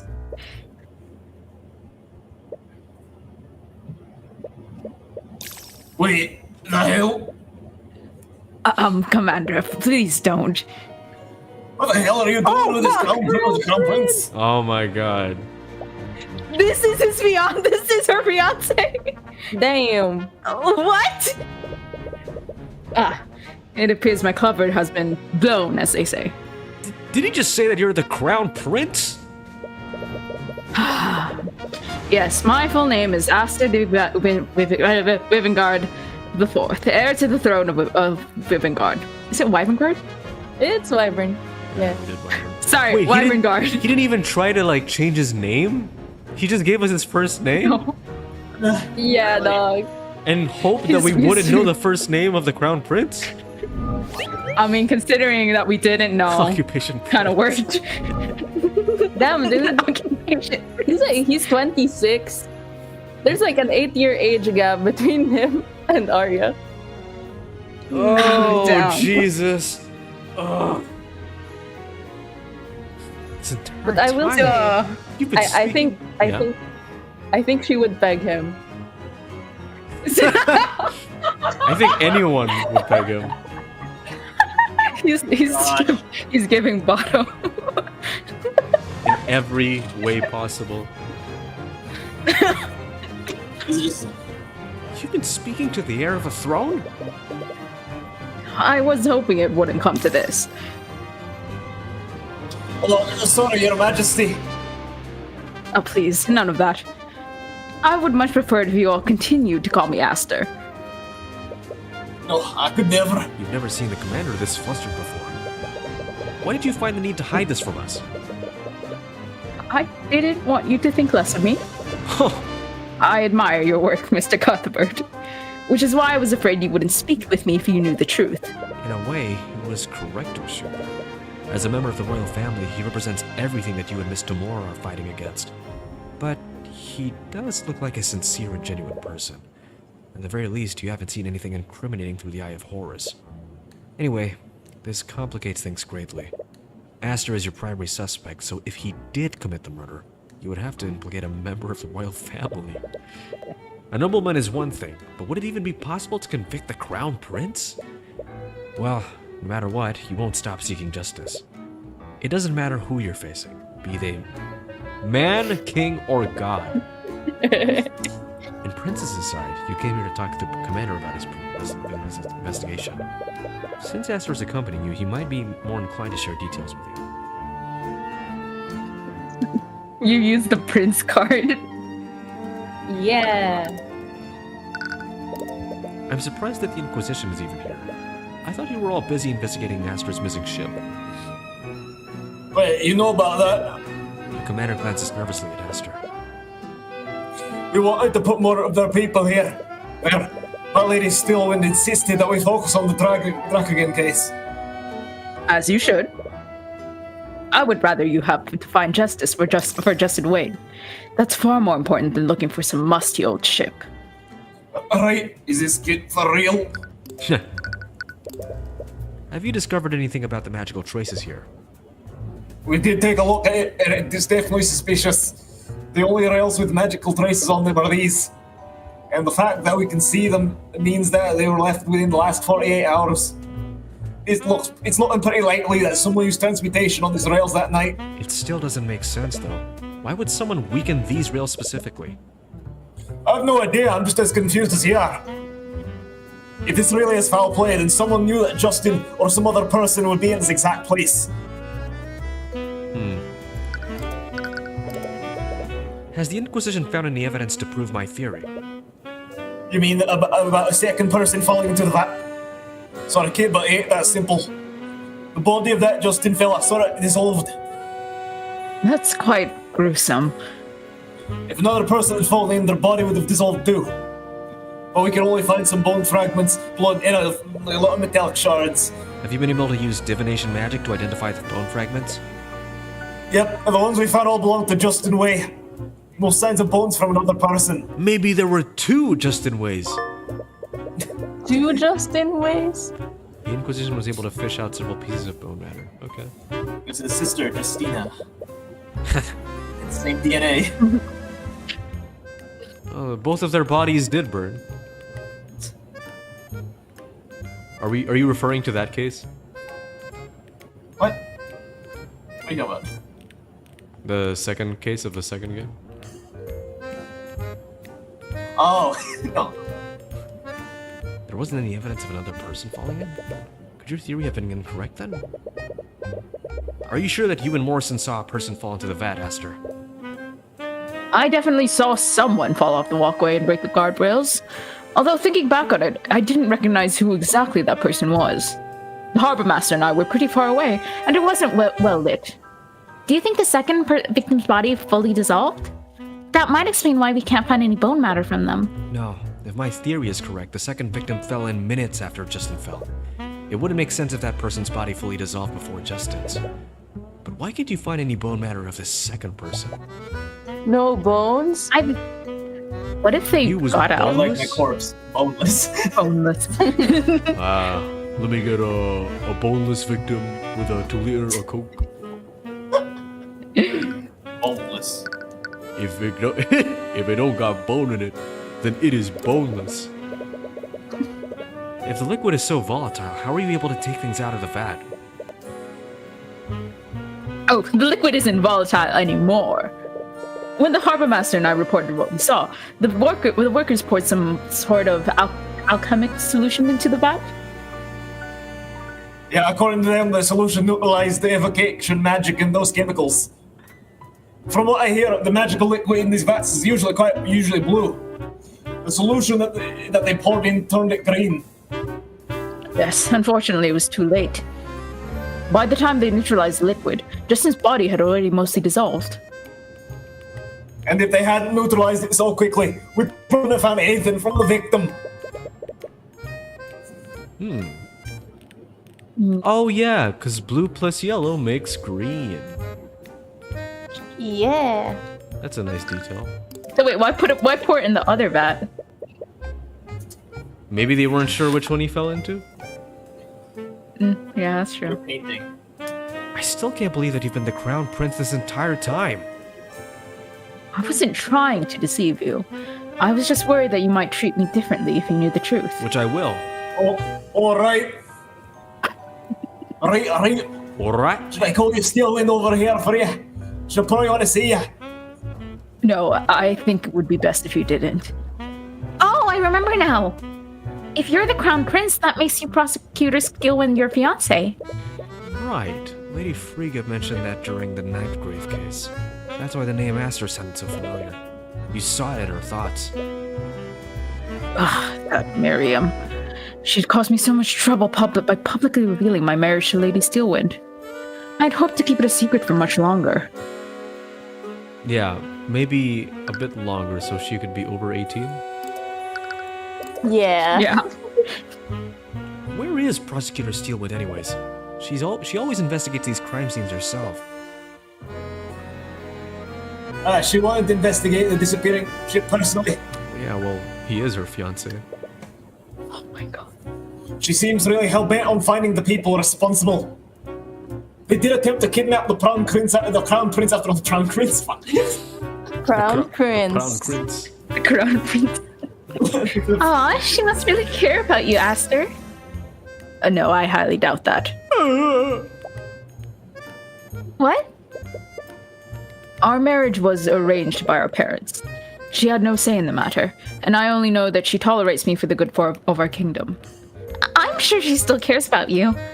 No, I can tell by the way that she behaves around me. That's what we call a tsundere, Aster. Hands quiver with rage, and she can't even bear to look at me when I speak to her. Fuck. Damn, I can't believe she treats the Crown Prince like that. She may be my fiancé, but our marriage is purely political. She endures so much because of her name. I guess you aristocrats have your own share of problems. Prawn cringe. Prawn Crown cringe. Prince.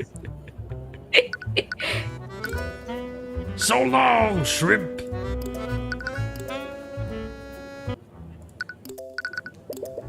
I'm quite pleased with your work during the trial.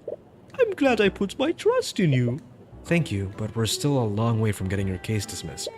And showing the possibility of a murder definitely made things much more complicated. I see no reason to blame yourself. You merely play the cards that you were dealt. Honestly, I'm still trying to make sense of what happened.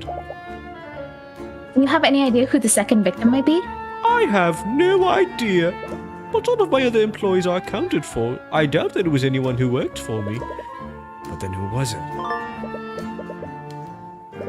To be perfectly honest, I'm a little concerned with how many unauthorized people were there that day. He has a point. It seems strange that Justin, Rika, and Morrison were all there. Oh. They were all accomplices. Dracogen. What was in that? We spoke with the Inquisition about what they found in Someone the let vat, them in. and they could only find bone matter belonging to Justin. Well, that and several metallic shards. What? That can't be right. I know. I was hoping to find some hard evidence to prove my theory. I'll have to find another approach to prove it. No, that's not what I meant. There shouldn't be any solid matter in those vats. Are you talking about the metallic shards? I just assumed that those were some kind of magical byproduct. No! The refinement process requires that everything in the vat remains a liquid. Solid matter would absorb the liquid's magical properties and taint the entire batch. So those metal shards aren't supposed to be in there. You think they came from the broken pieces of the railing? Possibly. We'll probably want to double check with the commander just to make sure. But this is definitely Do you think- strange. Hmm? Do you think that whatever fell in there wasn't a person, but like a doll or something? Metal Man. A metallic. The Tin Man. Metallic man, No. the Tin Man. I can't believe he died for Justin this. was like, hey, Or the there's robots. a heart inside of that thing. And he dove straight in. 2 murders. You'll need to take God. a moment to work through all this. Oh, Jesus. Oh. From what Dracogen said, there shouldn't be any solid matter in those vats. We've already confirmed that the bone matter that they found came from Justin's body. But that leaves another question. Maybe they're the suits of armor from the previous case. Oh my gosh. It's all How did connected. they end up here? Disposing evidence. Ooh. Well, actually, that would make sense, because that, you know, there are still some loose ends from that case. Oh yeah, fuck the girl. Yeah. Is the investigations too? Is it all connected? Oh my god. Conspiracy. Who's the you know who of this game then? You know. No, I mean, it is Obviously, her. it's Like, she, Oh yeah. Well, she's probably being controlled by something though, or like Red she has herring. an organization. She has to be the red herring, right? I don't know. Where did those metallic shards come from? A metal object was thrown into the vat, just like that. No. Justin was thrown in that. He was the metal. He was Justin. He was metal. The kid He was just that metal. Sabotage was thrown into the. Into the vat, yes. Was thrown Yeah, into it was Justin some- Way. Justin Way is thrown in Justin Way. Yeah, like you know, let's assume he was like hit by a pipe or something, and then the pipe fell into the vat. The pipe fell in with Oh it. yeah. Where's the metal arm? Sorry, metal arm. All right, a metal object was thrown into the vat. Yeah, I guess that makes sense. Whatever that object was, it probably dissolved into the shards that Orem found. That's the thing, though. What should the magical liquid have done to the object? The magical liquid in the vat was extremely volatile. It was destructive enough to reduce an entire human body to a few shards of bone. Stephanic Dragogan should have partially killed the vat. Partially killed the vat liquid. That's a I'm loving strong these, like- motherfucker. The vat liquid. Okay, the vat liquid should have completely should have destroyed completely. You know, like destroyed. when people are so strong, they break things into like dust. I used the vat liquid to destroy the vat liquid. Kill itself. The object would have been completely destroyed. We shouldn't have found any metal shards in the first place. Right, but we did find them. How do you explain that? Why wasn't the metal object fully destroyed? That night, something happened that prevented the metal object from being fully destroyed. The Something was night of neutralized, Orem just arrived. The vat liquid. was neutralized. It could be that. Yeah, it was neutralized. No, Oh. I think when the magic happened, or when the murder happened. Shortly after After. Oh yeah, no, shortly after. the accident. Oh yeah. Wait, shortly Sure, after. after. Sorry, not shortly before. What? I love like adaptive music. When Aster and Morrison reported the accident, the workers immediately neutralized the liquid's magic. You know what has adaptive music, Tina? What? Grim Fandango. Hey! It has like one of the best cases of adaptive music. They did this Okay, to. maybe I should. Huh? Then maybe I should play it with the headphones on. Oh, for sure. Especially because like the voice acting is really good. Some of the best voice acting in like an adventure game. They did this to attempt to save Justin, but it would have also stopped the liquid from destroying anything else within the vat. So that's why we found those metal shards. And whatever that metal object was, it was only partially destroyed. This means that it fell into the vat around the time that Justin fell into the vat. If it fell a while before the accident, it would have dissolved completely. And if it fell after the accident, it wouldn't have dissolved at all. Furthermore, whatever that object was, it was probably as large as Justin. What could that have been? Pipe.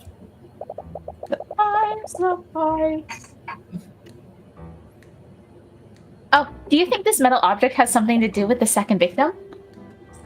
Maybe they were holding it when they fell in. I'm sure, but it's definitely possible. I'm not sure, but it's definitely possible. We should take a closer look at the metallic shards that Commander White found. Those shards might help us identify the second victim, if that person even exists. We're gonna have like a. If it was like not a person, it explains why the guy wasn't moving when he fell in. That's true, because it was like a static. Hey, this reminds me of another case with shards and Irishmen and objects looking like another thing in certain lighting conditions. I sure hope we don't have to put the shards. What? Sorry? Okay, never mind. Okay, that's. I think it was between two in my head. I wasn't sure which one. I'm sure you know which one it is. The finale of Great Ace Attorney was the second one I was thinking of. Oh, okay. Commander White, you mentioned that you found several metallic shards in the vat. Do you mind if we take a look at them? Sure, just don't get any bright ideas about taking anything. You also want to avoid touching them with your bare hands. The liquid is neutralized, but it definitely ain't good for your skin. The commander motions to one of the Inquisition Knights. After a few moments, he brings back a large barrel filled with metallic shards. What? There was that there? What could have possibly fallen into the vat? Well, I guess we should get started. Eating He spent contaminated some time food. closely inspecting the metallic shards with Celeste.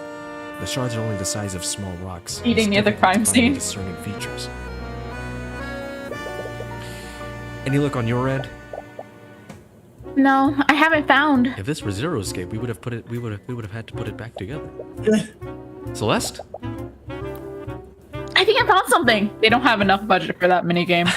I'm not exactly sure what that is, though. Celeste pulls out a metallic shard with some sort of engraving on it. You've never had an Irish character in this channel.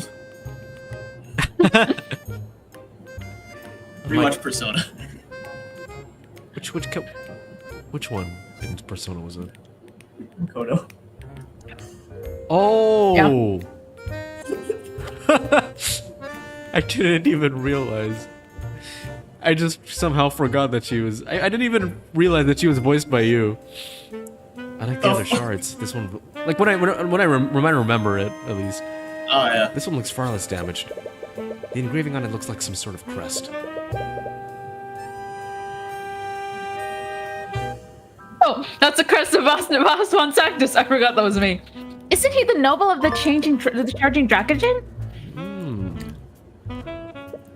Well, I doubt that Lord von Sanctus was the second victim. Aster, do you know who would have a house emblem like this? Normally only the Lord's retainers would have that emblem of his house. Well, I doubt that Justin was the one who had this in his possession. Do you think one of the Von Sanctus' retainers fell into that vat that night? It's definitely possible, but if that did happen, why haven't we heard about it?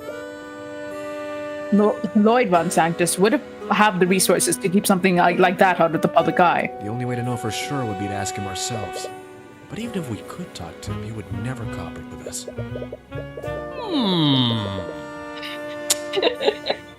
I wonder. Someone of his station would have no trouble meeting with Lord von Sanctus.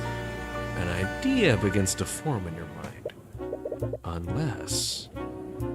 What is it, Mr. Cuthbert? Aster, do you think you could help us interrogate Lord von Sanctus? Really? You need my help? In this instance, it'd be very difficult to speak to him by ourselves. But as the Crown Prince, he'd be much more inclined to speak with you. Of course, I'd be happy to help. You might be overplaying your hand by utilizing Aster this way. You're still wary of the prince, especially since he was one of the few mages of the scene. Will this really work, though? It's not ideal, but it's the only lead we have so far. But it still bothers you. Why haven't you found any bone matter from a second person? Maybe you're overthinking it. You should pursue every lead and see where it takes you. And to do that, you need to find out where Lord von Sanctus is. Did von Sanctus, help budget the armors in the academy? Was that him? I don't know. Was that him? Because I know, one of the... I know that Miriam's family was. Yeah, Miriam's family. One of the noble families. I'm just not sure if it was ever mentioned. Rika, are you here? You enter Rika's cafe and find the place completely empty. You see a sign on the front door. It reads, "Closed for today." And yet, here we are inside. Looks like we broke in. What do you think Celeste is for? Looks like the restaurant's closed for today. Since the Inquisition is involved now, they might have taken her in for questioning. I don't really want to go into detail about what she saw. But it looks like we'll have to go somewhere else. Maybe he's in the town square, looking to play chess with someone else. Well, Yep, he is. We mustn't let these idealistic notions throw our nation into chaos. You arrive at the town square and see Lord von Sanctus speaking to several spectators from a podium. There's Lord Von Sanctus. He appears to be giving some sort of speech. Rigby, you do your best to remain hidden from his view while you listen in. Please understand, the actions of the nobility seem callous. However, we only have your best interests at heart. The controversy with the Dracogen Trading Company is one of the many examples. These so-called unions that the men like him support may seem appealing. but they only obfuscate and hinder the nobility from protecting the working class. Men like Stepanik Dracogen are merely charlatans. They only seek financial gain by strong-arming your true benefactors. True benefactors. What a joke. I knew that Von Sanctus was wary of Dracogen, but I never expected him to be this zealous about getting rid of him. I think it's less about Dracogen specifically, and more about what he represents. What do you mean? The Dracogen Trading Company has presented tangible proof that its policies are both effective and profitable. Even businesses that have no affiliation with him have started following his example. Von Sanctus is merely a relic of the past. And I think he knows that his archaic ideas won't survive in this landscape. I can only hope that our Grand Kingdom recognizes the danger as I have. The pompous noble leaves the podium as the citizens ponder his words. Ugh, what a load of garbage. It's obvious that Von Sanctus knows his days are numbered.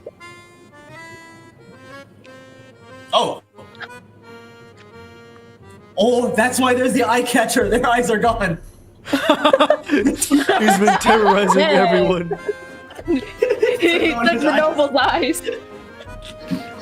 Hey, come on, fucking eyes.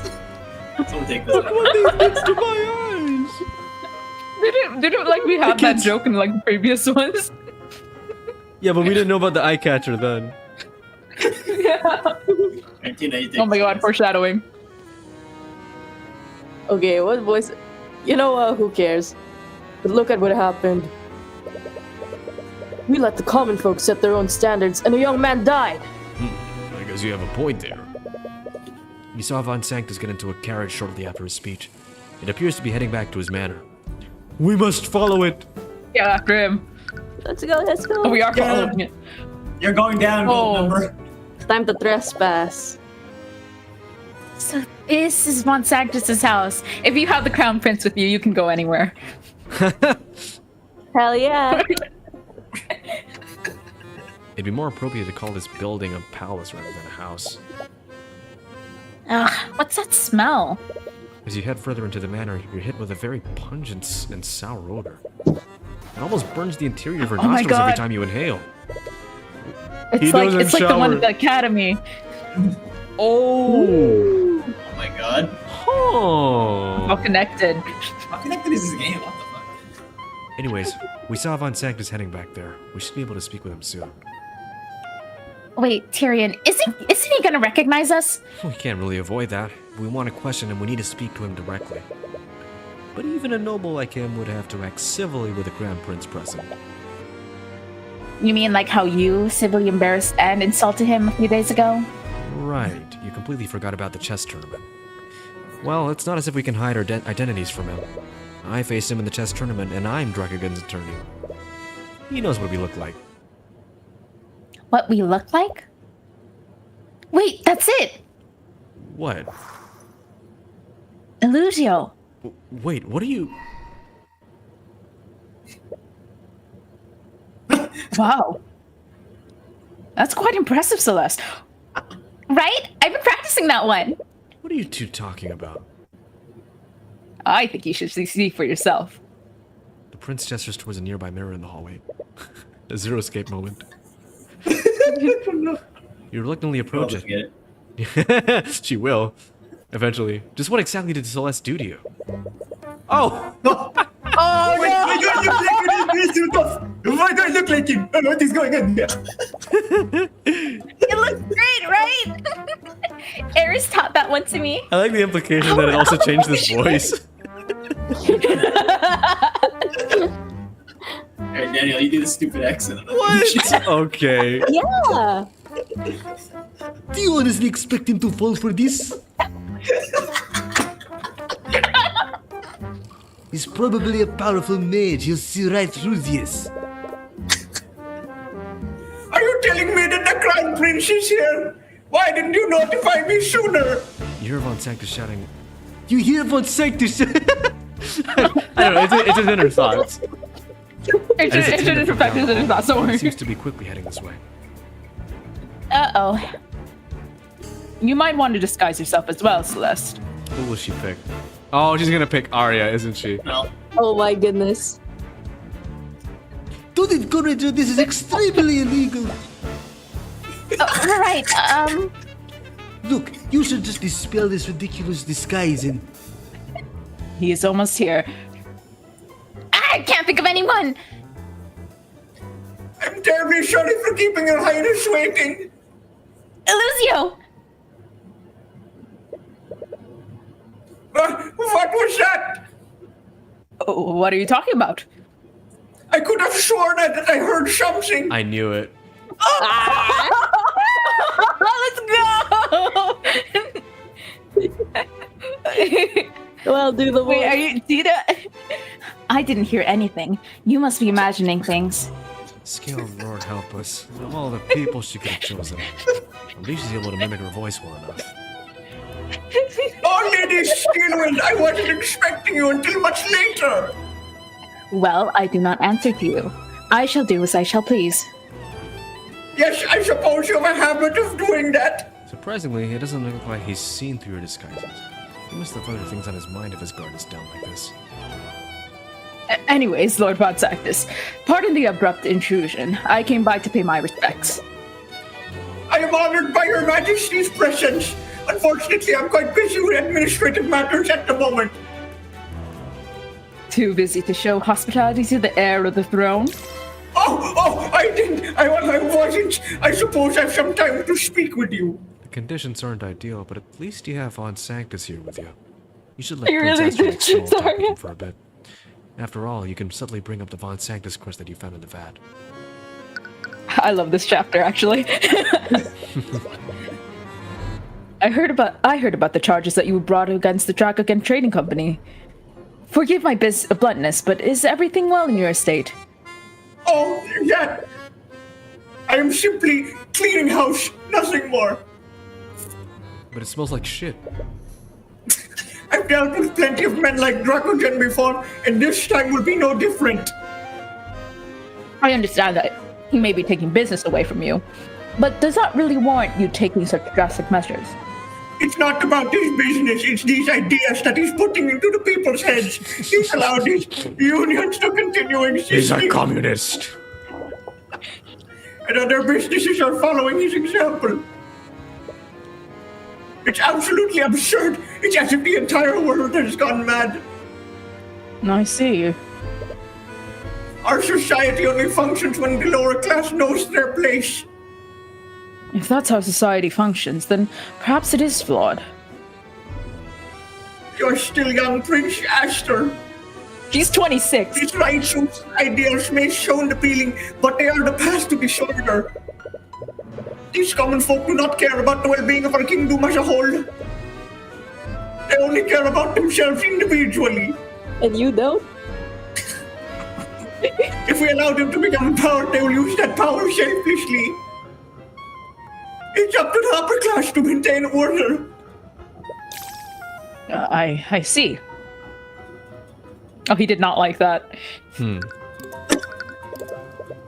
By the way, I'm surprised you're representing Lord Von Sanctus, Lady Steelwind. Oh.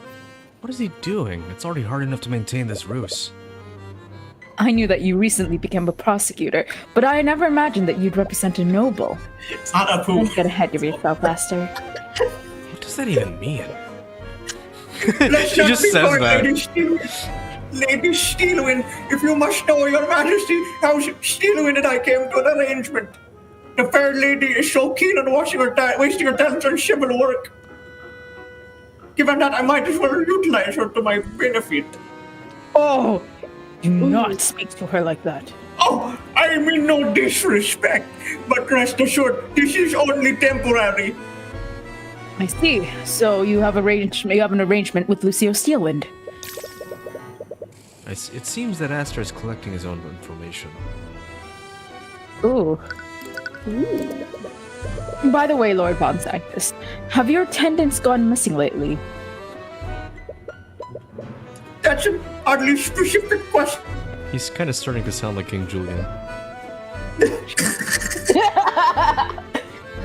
But no, all my accountants are accounted for. I can't unhear it. You don't see any dissonant thoughts from the eye. but he could be unconsciously shielding himself from it. I must ask, why do you ask such a question? You see, I actually found a discarded trinket while walking around the city. It had the crest of House Von Sanctus on it. I was worried that something unsavory might have happened to one of your people. Oh, I see. I suppose must be on the edge after what happened to your ship. However, items from the Von Sanctus crest are quite common nowadays. Really? The item that you found must have been a product produced by Von Sanctus Industries. An item produced by Von Sanctus Industries? Wait, okay, if they actually did manufacture the armor suits. Yeah. I think Miriam's family provided the magic. I think they provided the materials for the armor. Way. That could be possible. So, Let's see. The Von Sanctus crest is some of the items produced by your company. No, it's just some of the items. The Von Sanctus crest is engraved on every product created by Von Sanctus Industries. As a result, people have come to associate the quality of our products with the quality of House Von Sanctus. Or at least they did until hacks like Dracogen came out from the woodwork. So in other words, it's just branding. Hashtag branding. What type of products does Von Sanctus Industries produce? That's not a very smart question. Okay, I thought he would see through it. Magical accessories for mages, but now we pronounce all manners of products. As the head of commerce in our kingdom, we diversified our holdings. Oh. That means that the metal shards could have come from anything. It seems that this line of questioning led to a dead end. Damn it, is it really impossible to identify where that shard came from? Do you sell your products to the Dracogen Trading Company? Yes, of course I do. Despite my misgivings with Dracogen, it would be foolish of me if I didn't do business with them. That means there are Von Sanctus products in the Arcane refinery. You're called Von Sanctus Industries, after all. That's true. The metal shard could have been some sort of industrial tool. What are you implying, Lady Steelwind? A twinge of nervousness through the eye. Does he know something? Why would he get so defensive over a question like that? Was there a Von Sanctus product in the refinery on the night of the murder? She misspoke and said murder instead of accident. Oh! But that is evoking a reaction. Answer the question, Von. Celeste attempts to loudly slam the tip of her cane on the ground, only to realize that her cane isn't actually real. She loses her balance and tips over a nearby vase. Oh no! The vase shatters on the ground, creating quite a mess of broken shards and water. Okay, we'll fix the vase back together, and I'll arrange it in a certain way. In 3D. Lady Steelwind, are you okay? Celeste immediately regains her balance and tries to act as if nothing happened. I'm not paying for that.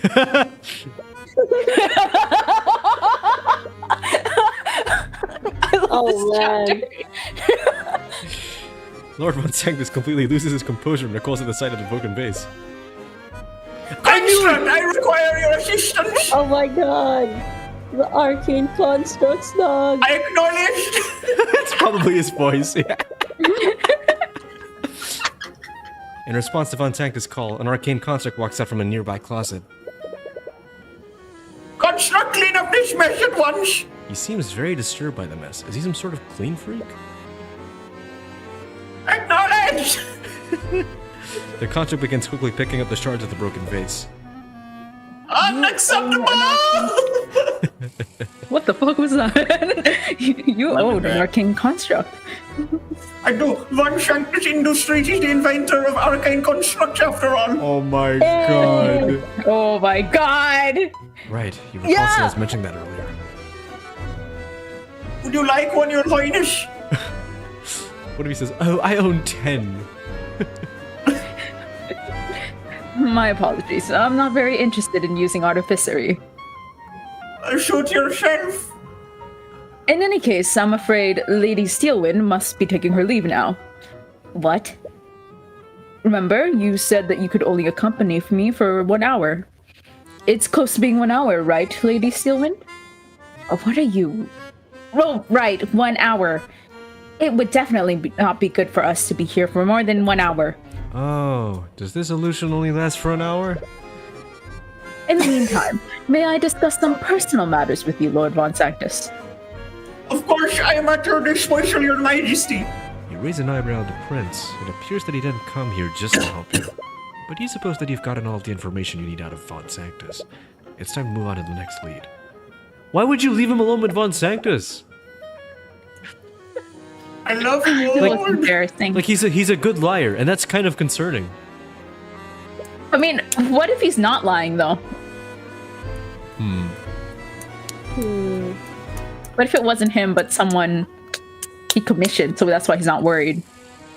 Oh no. Those are the worst kinds of villains. I have a theory. Yeah? Celeste is the real sister of the prince because of the hair color. That's my theory. Oh no! Oh no. And this is like foreshadowing. No, it's foreshadowing. We'll find out in case 5. That could very well be true. I could see that happening. Yeah. Yeah. Yeah, that was a bit too close for comfort. Well, at least no one saw through our disguises. Ah! Whoa! It's the real deal! Oh my god, it's her! Ah, are you an attendant here? Please notify Lord Von Sanctus that I... The real Steelwind walks through the front door of the manor just as you are about to exit. She immediately stops in her tracks upon meeting her doppelganger. Oh! Oh. Dang. With one spell, Steelwind dispels the illusions over you and Celeste. God damn.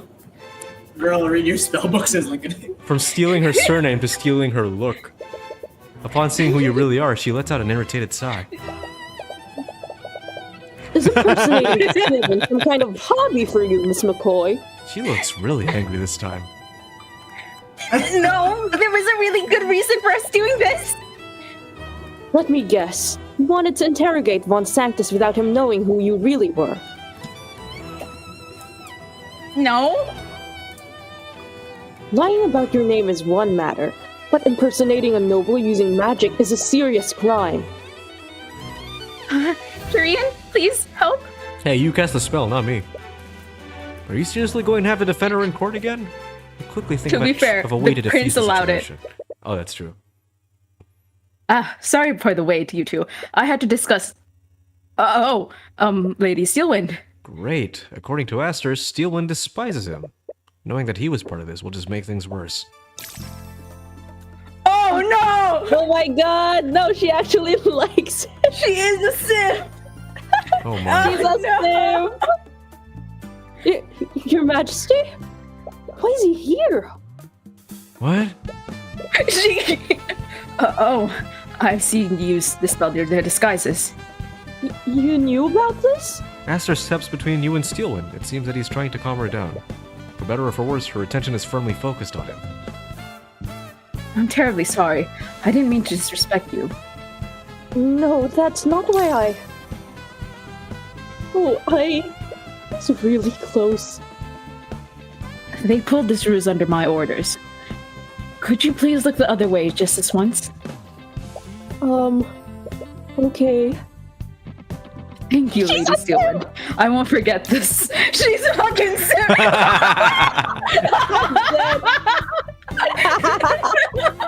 Oh my god. I need to go. Well, that was certainly something. I'm sorry you two had to see that. He doesn't fucking know! What? It's as I said before, she absolutely detests me. Yeah. Sure. You saw it, didn't you? She could barely look me in the eye. Oh my god. In any case, we're starting to run out of time. We should head back to the refinery. But we still don't know where the metal shard came from. From what Von Sanctus told us, I don't think we can find out exactly where it came from. If each of Von Sanctus's products that has that crest, it could be any number of things. But hopefully Draken can help us narrow that list down. If it did come from some kind of industrial tool, he might be able to check if any of the refinery's tools are missing. You just hope that he can provide you with some kind of lead. God, I love this chapter. Yeah, this is good. Oh, we should do detect magic. Maybe there's some Oh, smells. yeah, you're right. Repario Arcanum. Oh. Nothing. Okay. Nothing. Absolutely nothing. Nothing. Nothing. Nothing? Nothing. Nothing. Hello again, Mr. Cuthbert. I hope you have good news. Well, actually, you take some time to explain to Dracogen what you found during your investigation. You're still uncertain about the identity of the second victim. That metal shard with the Von Sanctus crest is your best lead right now. I see. With that said, do you have any tools that you've purchased from Von Sanctus Industries? I do. He personally sold me quite a few when I first arrived in the city. Even I purchased the security system for the refinery building from him. Really? Did you purchase anything else from him? Well, he also tried to sell me one of those arcane constructs. He told me I could be the first person in Oryx to own such an innovative technology. But I turned him down. For what? Really? Really? But they seem so useful. I just got that. I don't feel comfortable trusting machines to handle the work here. Those constructs require very specific instructions, and they lack common sense. That's true. We saw how unreliable they could be during the Nightgrave case. Not good for murder. He heavily emphasized how exclusive this deal would be for me. Looking back on it, he was probably trying to make me dependent on his services. Yeah, I guess he made the right choice by refusing his offer. If there was a security system, Yeah. how did so many unauthorized people got into it? That's the question. Anyways, have any of the tools from Von Sanctus Industries been reported missing? The Inquisition actually asked me the same question, so I took some time today to check my inventory. Why would the Inquisition ask him for that? Did Steelman come to the same conclusion that you did? There was one tool that wasn't accounted for. Really? What kind of tool was it? A rod of mending. It's a large tool that we use to repair damage on the machines. A tool for repairs? How large was it? Quite large, actually. It's called a rod, but it's more of a cylindrical tool. It requires two It's a people to long carry rod. and use it. Wait, a repair tool like that would use transmutation magic, right? That's right. What if the rod of mending was the thing that weakened the guardrail? That seems counterproductive. Yeah. Is that possible, Dracogen? I suppose that is possible. Now that you mention it, I recall there being a way to reverse its effects. We never even considered that the transmutation traces were left by an artificery tool. That does lift some suspicion on the master. Oh, wow. Sorry, this came to mind earlier. How is Celeste able to use illusion magic for arcane artist transmutation? She's just that good. Just She's that a good? prodigy, dog. Someone could have sabotaged the rail with the rod. And they might have thrown it into the vat to cover their tracks. But it didn't completely dissolve.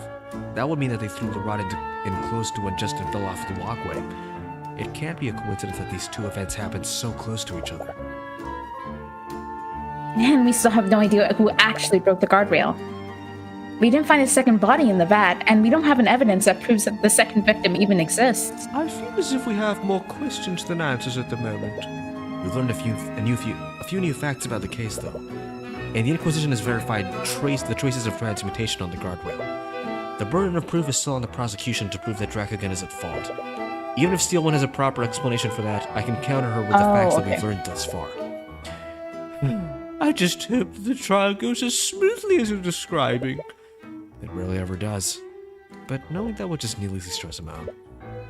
Regardless, I appreciate the work that you've done thus far. I'll leave things in your very capable hands. You just hope that you don't encounter any more curveballs tomorrow. Okay, so it is fast. Oh boy, holy Already? fuck. Wow. Apparently, Wow. wow. I think we can finish this tonight, actually. I'm Oh, looking at it, we'll it's taking see. too long.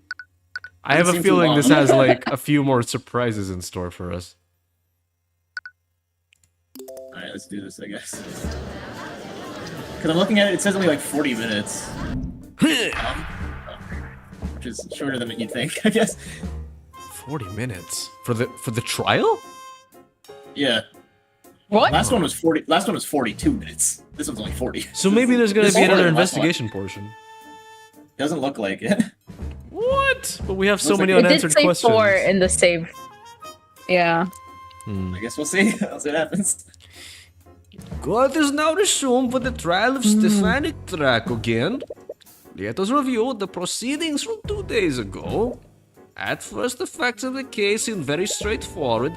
The victim, Justin Way, put his weight on a poorly maintained guardrail on the refinery grounds. Said guardrail broke, costing Justin Way to fall to his death. However, the defense presented a shocking piece of evidence in the previous proceedings.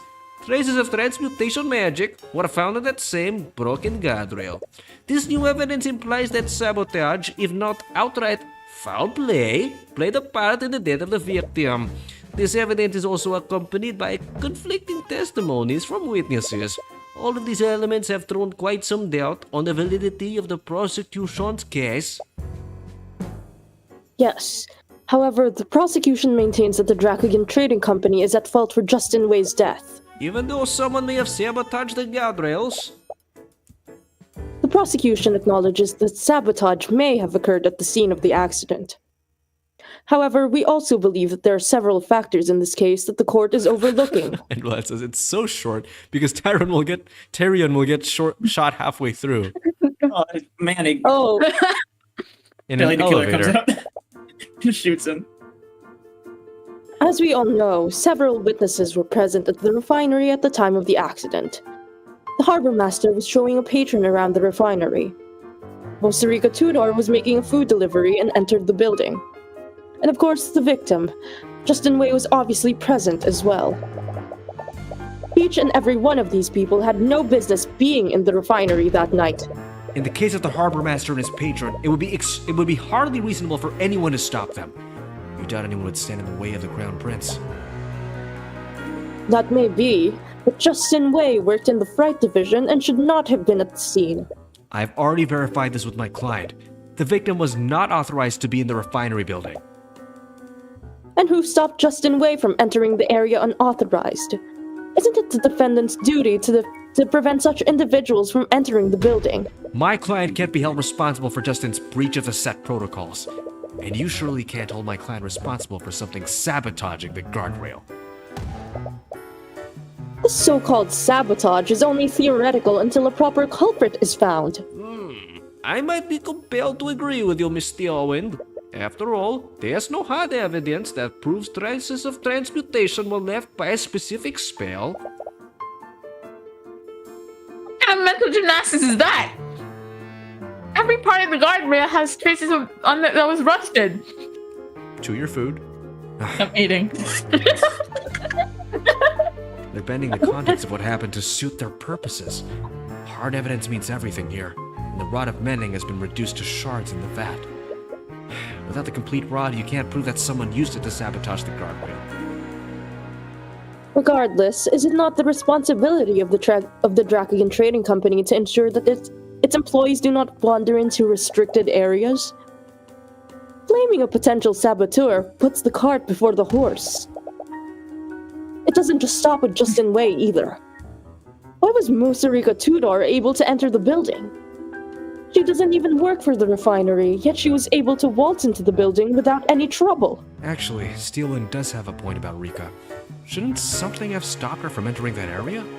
You doubt that Dracogen would show that kind of negligence. If that's true, I believe that we should hear from Miss Tudor directly. Let's hear how easily she gained access to the refinery on the day of the accident. We've already anticipated that. Mosarika Tudor is prepared and ready to testify. Very well then. Bailiff, please escort Miss Tudor to the stand. Wow. Miss Tudor, are you aware of why you've been called here today? Yeah, I heard everything from the gallery. Then you'll have no problem answering the following question.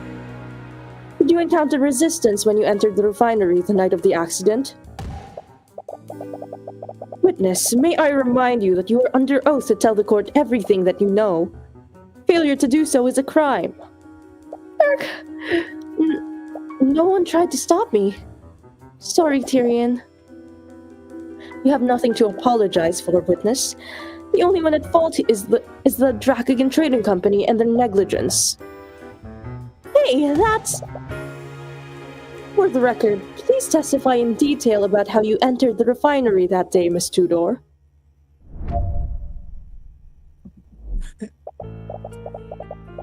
That day, I was looking for Justin in the Wright area, but I couldn't find him. I decided to look for him in the refinery's main building. There was some kind of magical door leading into it, but it was unlocked. Nothing really stopped me from entering the refinery building. Don't choke on the stream, says Lincolnite. On the stream? Or on stream? Oh no. Choking on the stream. Stop eating the stream! We need that! Eating the stream. Eating the stream. It tastes delicious. You should change your nick because I'll change it back to eating dinner. Ate the stream. Ben, I'll do that right now. Oh man. I ate it. As the court can clearly see, there were no safeguards preventing the witness from entering that restricted area. The witness clearly stated that there was a magical door leading into the building. This was obviously some sort of security door powered by artificery. Which was still unlocked and effectively useless. Damn it, there must be a way to prove that the unlocked door wasn't Dracogen's fault. Mr. Cuthbert, yeah. Nice one, Your Honor. A nice one, Your Honor. You were there to deliver his dinner to him, am I correct? Yeah, he was usually in the Wright area around that time. I was surprised when I didn't see him there. I was a little worried, so... It seems strange that you'd go looking for him. Why not just leave his food with one of his co-workers? I thought of that, but I also wanted to make sure that he was okay. I was the one that helped him get his job in the first place. It wouldn't look good if he left in the middle of a shift. How did you enter the refinery building, Miss Tudor? By magical door, do you mean that it was a door powered by artificery? Yeah, I have a door like it in my restaurant too. But this one looked a lot more complex. Why would you or Dracogen need magical doors anyways? The one in my cafe magically locks up the shop when I close it for the day. I guess the door to the refinery building was for the same thing. But that means that there was a mechanism to keep out unauthorized personnel. Which was effectively useless. The witness entered the refinery and encountered zero resistance. Furthermore, the Inquisition has already logged the specs for the door. Oh. Magical keys can be used to unlock a door for 5 seconds. After 5 seconds, the locker closes and Magical door. Disabled by Stefan Dracogen. Ah. But he does have lockpicks, doesn't he? Justin had lockpicks. Yeah. Oh yeah, and he could like unlock magical doors too. Oh, that was a detail. There it is. Yeah. Did you use a key to unlock the door, Miss Tudor? No, I didn't. As you can see from this report, Stefanik Dracogen was the only person capable of disabling the lock. I guess Mr. Dracogen kept the door unlocked during work hours. This means that it's entirely Dracogen's fault that the victim gained access to the building in the first place. Wait, that's not what I meant to...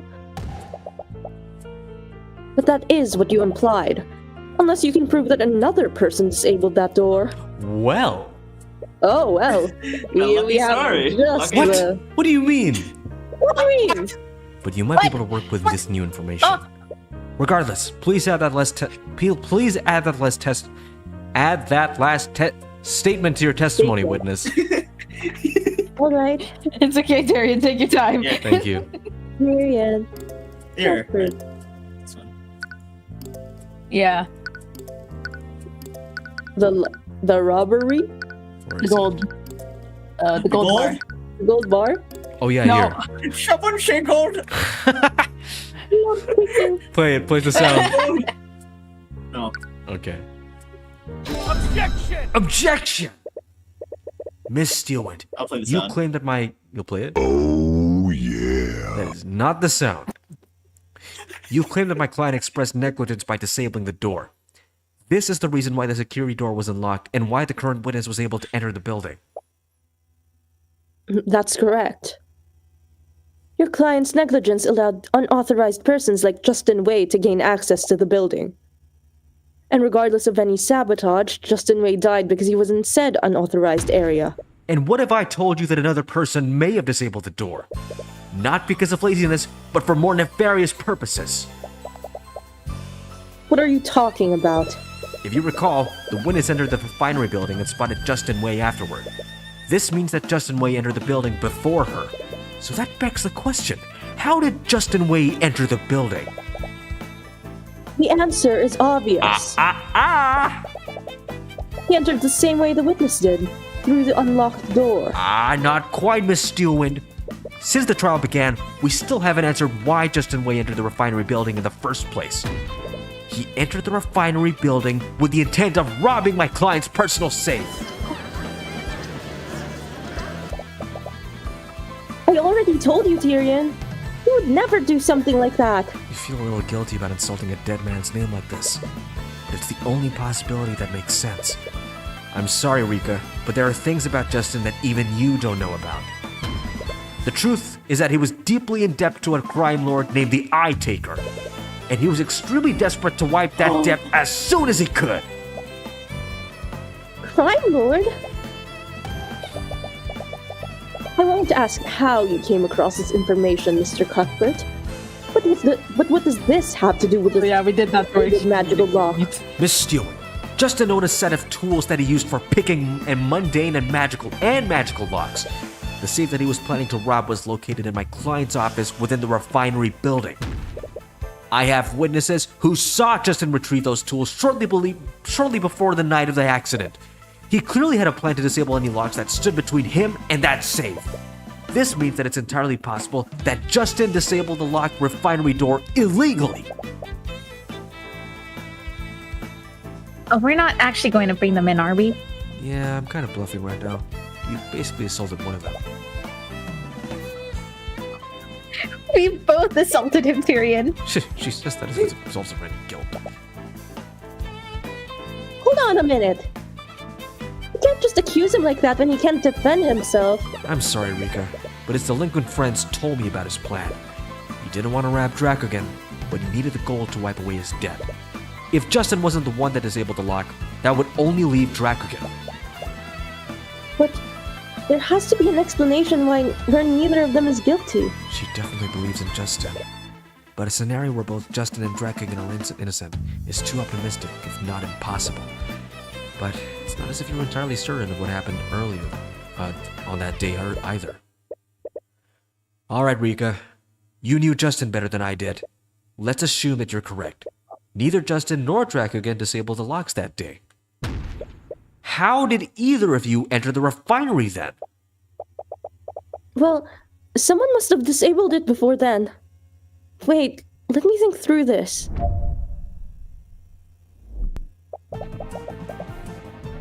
Plenty of people could have disabled the locks.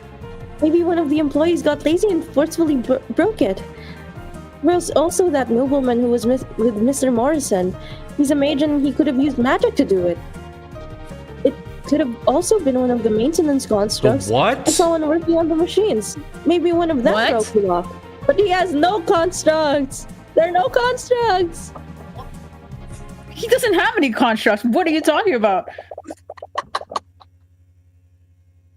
I can barely even begin to point out all of the issues with your theories, Miss Tudor. Do we still have the you what sound? Let's see. Yeah. So there's the first one. Really? You what? You what? I can't believe you've done this. I can't believe you've done this. Oh, fuck. Oh, fuck. If you recall, the entrance lock can only be disabled by Stefanik Dracogen. Even Mr. Cuthbert's Even Mr. Cuthbert's theory makes more sense than your list of suspects. She's right. It doesn't matter how many suspects she presents. None of them had the credentials to disable the lock. So why do you feel like there's something else wrong with her testimony? The defense would still like to exercise the right to cross-examine the witness. What a waste of time. Well, the court agrees with Miss Steele, and we also recognize Mr. Cuthbert's right to cross-examination. However, I will not allow the defense to waste the court's time. If nothing substantial is gained from your cross-examination, I will not hesitate to end it early. Shit. Understood, Your Honor. Is this like a no press situation? Oh. No, we can press. Well, we already know what to. Well, let's press, in case. Maintenance construct. You know, those magically animated suits of armor? Right. Oh, she must have seen an arcane construct while she was exploring the refinery. Arcane constructs only perform the actions that they're ordered to do. And a construct at the Arcane refinery would only take orders from their administrator, Stefanik Dracogen. Unless you want to imply that Stefanik Dracogen ordered the construct to break the lock. May I remind the prosecution that constructs are prone to error and misinterpretation of their orders? Perhaps this construct accidentally broke the lock while carrying out its usual orders. The Inquisition found no evidence of physical tampering on the lock. And even if they had, the security system would have been alerted the moment this happened. Okay.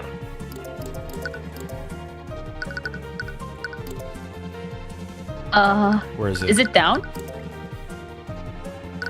He did not purchase yeah. any. No, yeah. Products went Yeah, he did not from one purchase side. any here. Alright. Objection! Objection! Wait, that can't be right, can it? Rika, you said that you saw a maintenance construct inside the refinery building. Are you sure that it was an arcane construct? Yeah, I've been keeping an eye on them in the Von Sanctus catalogs. But they're not available to the public yet. When you saw this arcane construct, what was it doing? I'm not exactly sure. But it looked like it was doing maintenance on the machines. Maintenance on the machines? But it shouldn't have been there in the first place. What was it doing there? And more importantly, who sent it there? Where are you going with this, Mr. Cuthbert? As I've said before, an arcane construct owned by the defendant wouldn't have disabled the lock. I agree. A construct owned by my client wouldn't have done that. But arcane constructs are extremely rare and not available to the general public yet. Furthermore, they are only produced and sold by Von Sanctus Industries. Lloyd Von Sanctus personally sold several products to the Dracogen Trading Company. However, when offered the opportunity to purchase his arcane constructs, my client turned him down! What? My client disliked the construct's flawed intelligence. He didn't want them working in the refinery. He turned them down. He turned down Lord Von Sanctus' offer in favor of utilizing human labor. Wait, why did I see a construct there? Exactly. If my client did not own any constructs, why did the witness see one there? Or to phrase this question differently, who sent that construct there? Who? Why would anyone send an arcane construct into the refinery? I don't know. First, let's consider the rarity of arcane constructs. They are highly experimental and not available to the public yet. With all of these elements in mind, only one person in the city of Aronox could have done this. Wait! Oh, we're accusing another noble. I do, Miss Steelwind. Few individuals have had access to an arcane construct, and even fewer had the ability to disable the locked door without alerting the security system. Hey, Lloyd Von Sanctus. Hey.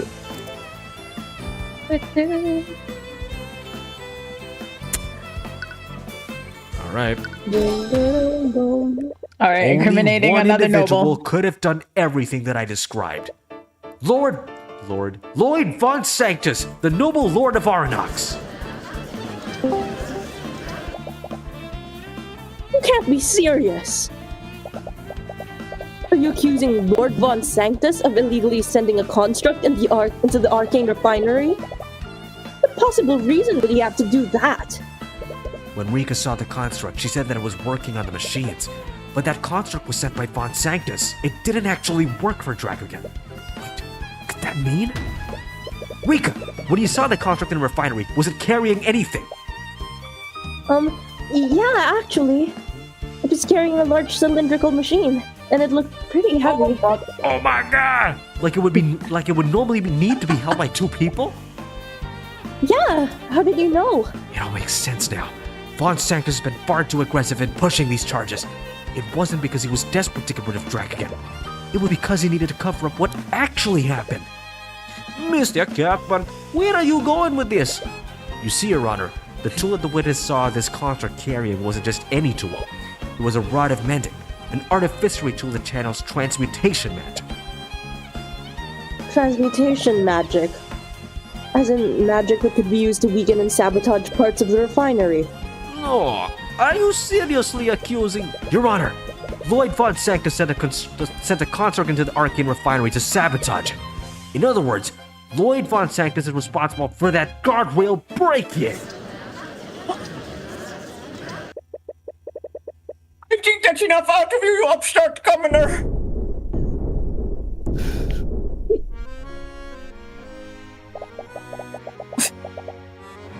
That really needs to stop these guys from barging into the stand. Yeah, maybe the court needs a construct. To be fair, who's going to stop a noble from a pillar family? I've heard enough of these blatant accusations. If you want to sling mud at my name, you will do it at me directly. Lord Von Sanctus, I would highly advise against doing this. Please, do you think I'm that fool, Pierce? The defense's theory is laughable, and I have several pieces of evidence that can easily prove my innocence. He has a good poker face, but the eye is telling you that he's a little desperate. Very well, if the defense wishes to accuse you, I see no harm in allowing you to defend yourself. The court would very much like to hear your testimony on the matter.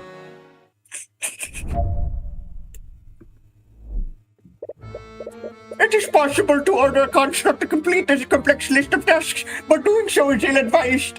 I'm sure you've observed this with the Nightgrave trial. Constructs are extremely prone to error when completing a long list of long tasks. According to the defense, the saboteur stole a rod of mending and used it to sabotage very specific sections of the refinery. I would never trust a construct to discreetly complete such an intricate set of tasks unsupervised. And before you ask it, I was miles away when the refinery at the time of the accident. I have several associates who can confirm this alibi. That doesn't really help, because you can ask it to do work remotely anyway. Therefore, I had no way of this construct from afar, nor did I have any way to communicate with it. That's the whole point of using a We construct. literally got something called like send message, I think, right? Yeah, not him, but like that is a spell. Send message. That actually makes a lot of sense. The Nightgrave trial revealed the risks of ordering a construct to commit a crime. But nevertheless, Rika saw a construct at the refinery that day. That's indisputable. He definitely gave the construct a complex list of tasks to sabotage the refinery. And that raises one question.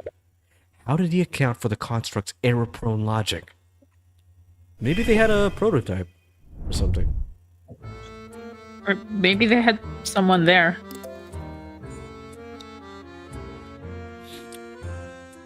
So are we assuming that he like used the talking spell to give it orders live? Yeah. That is possible. Unsupervised, maybe that, or miles Here we away. go. I had no way to miles communicate away? with it. Are we going straight for this? It's a reach, but Why it's not? very possible. Objection! It works! It works! Von Sanctus, you testified that there was no way for you to observe and communicate with the construct. Am I correct? Yes, I was at the meeting with Steelwind for that entire day. Anyone there could attest to that fact. I'm not disputing your so-called alibi, but it's not as airtight as you might think. What are you talking about? I was there at that meeting, Mr. Cuthbert. Lord Von Sanctus may have been absent in mind, but he was there physically. Absent in mind. Oh, So his attention wasn't focused on the meeting, which means that his attention was somewhere else. I suppose you're correct, Miss Stewart, but I still have one question for you, Lord Von Sanctus. And what would that be? Are you able to cast a send message spell? What? Miss Stewart, your client may have been physically at the meeting, but his attention was somewhere else, wasn't it? He could have used a combination of spells to view the construct during the meeting, and he could have used the send message spell to communicate with it over a large distance. If my claim is truly false, your client should have no trouble disproving it with his spell compendium. I deleted my browser history. That's what the previous guy said. Yeah. and that didn't work. You appear to be hesitating, Von Sanctus. Can I assume that you do know how to cast send message? If so, that would punch a gigantic hole in your alibi. Oh, Steelwind, you were there, weren't you? My attention was fully there. I needed to cover for it. I was communicating with the construct is absurd. I'm afraid that I can't say that, Lord Von Sanctus. Oh, Steelwind! I did find it odd. Your attention appeared to be elsewhere despite the gravity of our discussion. And I seem to recall you speaking under your breath the entire time. I'd always just assumed really that you were not good at muttering this. obscenities. But Mr. Cuthbert's explanation does seem possible. What are you saying? Aren't you obligated to defend me? I'm obligated to represent you to the best of my ability. I'm not obligated to forge your alibi for you. Oh shit. Oh, You little... Lord Von Sanctus, I'm afraid the court needs an answer. Are you able to cast the send message spell? Fine, I admit it, okay? I am able to cast the send message. Gasp. but But that doesn't prove anything. His voice betrays a hint of desperation. You have him right where you want him. Now is our opportunity to deal the final blow. So why do you feel so uneasy? There are still two details that don't sit well with you. When I looked to see what it was, I saw that Justin had tumbled over the guardrail of the walkway. Rika saw Justin fall over the guardrail even though Von Sanctus sabotaged it. And please enlighten us, Mr. Cuthbert. How could both of their testimonies possibly be true? Well, I think there's only one possible explanation. Both Miss Tudor and Mr. Morrison saw someone fall off of the walkway. But the person that Miss Tudor saw and the person that Mr. Morrison saw were two different people. People. The second person that fell into the vat is still unaccounted for. Luckily, you didn't need to prove that the second person existed. But not having an explanation for Astor and Morrison's testimony still irks you. However, even if it's not a clean ending, there's only one way forward. And that's revealing Von Sanctus for the petty saboteur that he is. ooh, verbal beatdown. Are we sure that there's like nothing else to this case? That's what I'm wondering. Maybe it's gonna be like a setup by one of the characters, by one of the nobles. And it'll end with being like, hey, they took the bait. They think It there's was some the eye Fingerprints on the taker. weapon, and the fingerprints belong to Celeste. Why did Oh, you this is good music. Why did you hesitate so long to answer my question, Von Sanctus? You know very well why I hesitated. English is not my first language. Why did I give you evidence? You clearly intend to use it against me. Regardless, this entirely disproves your alibi. You could have communicated with your construct at the meeting. By that logic, I could be the mastermind behind every crime that occurs in RNX. Maybe you are! Shit! I may have had means to commit this crime, but there are plenty of other individuals that could have sent the arcane construct. What? Thank God they took the bait because I hated that guy.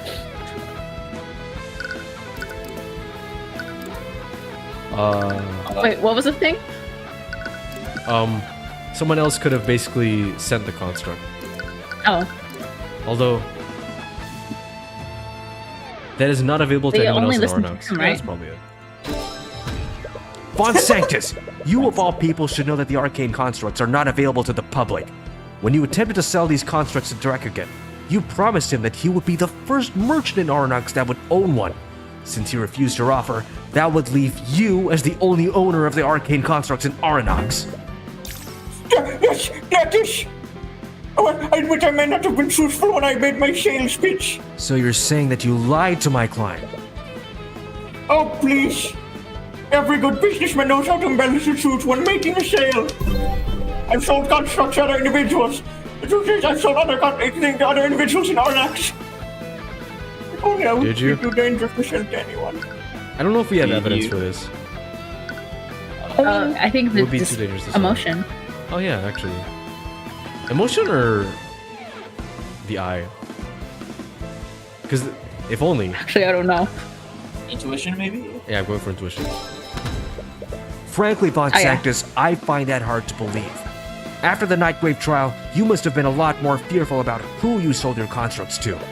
You only tried to sell your construct to Dracogen so that you could control him.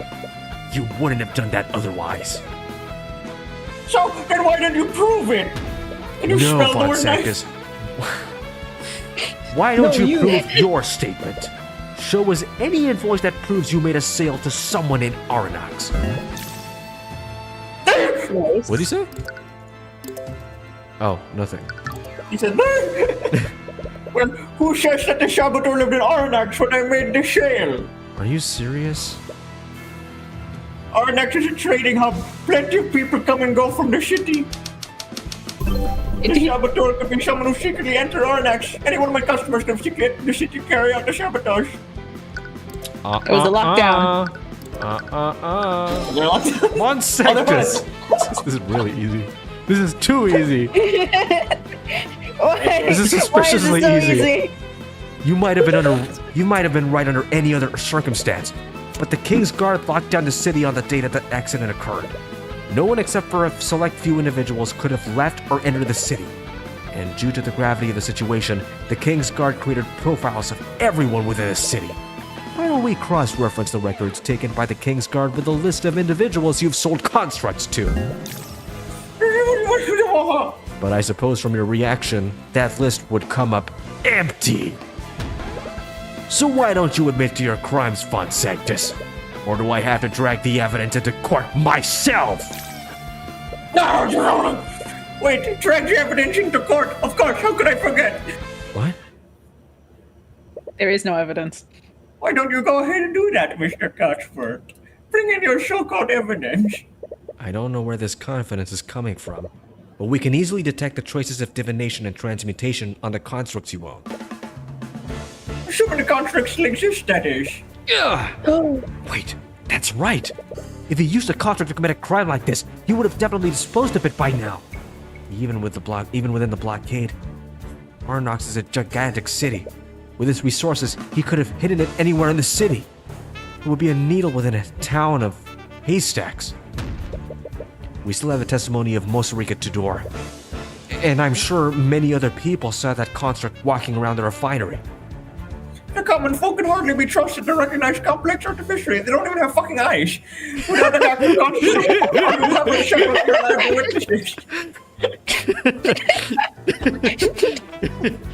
Tell me, Lady Steelwind, can I be convicted of such a serious charge with such evidence? No, I suppose not. Damn it! Is he seriously going to get away with this? No. You still have one card up your sleeve. Or in your eye, rather. And realize this, have you considered that it's not set up and he's just very stupid? I think we were I'm more just so inclined to believe bamboozled by the other guy. I mean, is he really just that stupid? His case is too easy because he's just that fucking dumb. If you could just find out where he disposed of the evidence, you might be able to direct the Inquisition there. Damn you, eye taker. Come on, focus on his thoughts, Tyrion. Activate the Empowered Eye. Wait, Tyrion's the eye can't do taker. Wait a second. Tyrion's the eye catcher. Your undignified glaring will do you no favors. Give me a moment.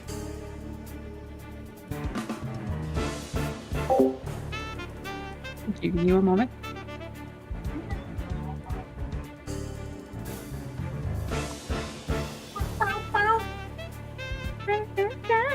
Sexy saxophone time. Damn you, eye taker. Says the chat. Curse you, eye taker. Take it all I right. can't believe the eye taker's done this. Can't believe you've done this. I can't believe you did this, eye taker. What? Why isn't it working? Oh shit. Eye of Horus is a powerful tool, Tyrion. But that's twice that you used the empowered eye to get out of the corner. No, she nerfed us. If you keep relying on that trick, you'll never grow as an attorney. One day you'll find a witness that the empowered eye won't work on. She foreshadowed Does it not work because his head is like empty? And he's just that He's stupid? just that stupid. There's no That's what thoughts. she meant. It's not someone who can like, oh, I have the power to deflect my thoughts and shit. He's just that stupid. There's not a single No thought in this thoughts. man's brain. Mr. Moore was right. You've been relying on the empowered eye too much. From your silence, I assume that you've no way to rebut my claim. I suppose that makes it checkmate, you upstart governor. Honestly, I can't believe you'd resort to accusing me of manslaughter. What the Manslaughter.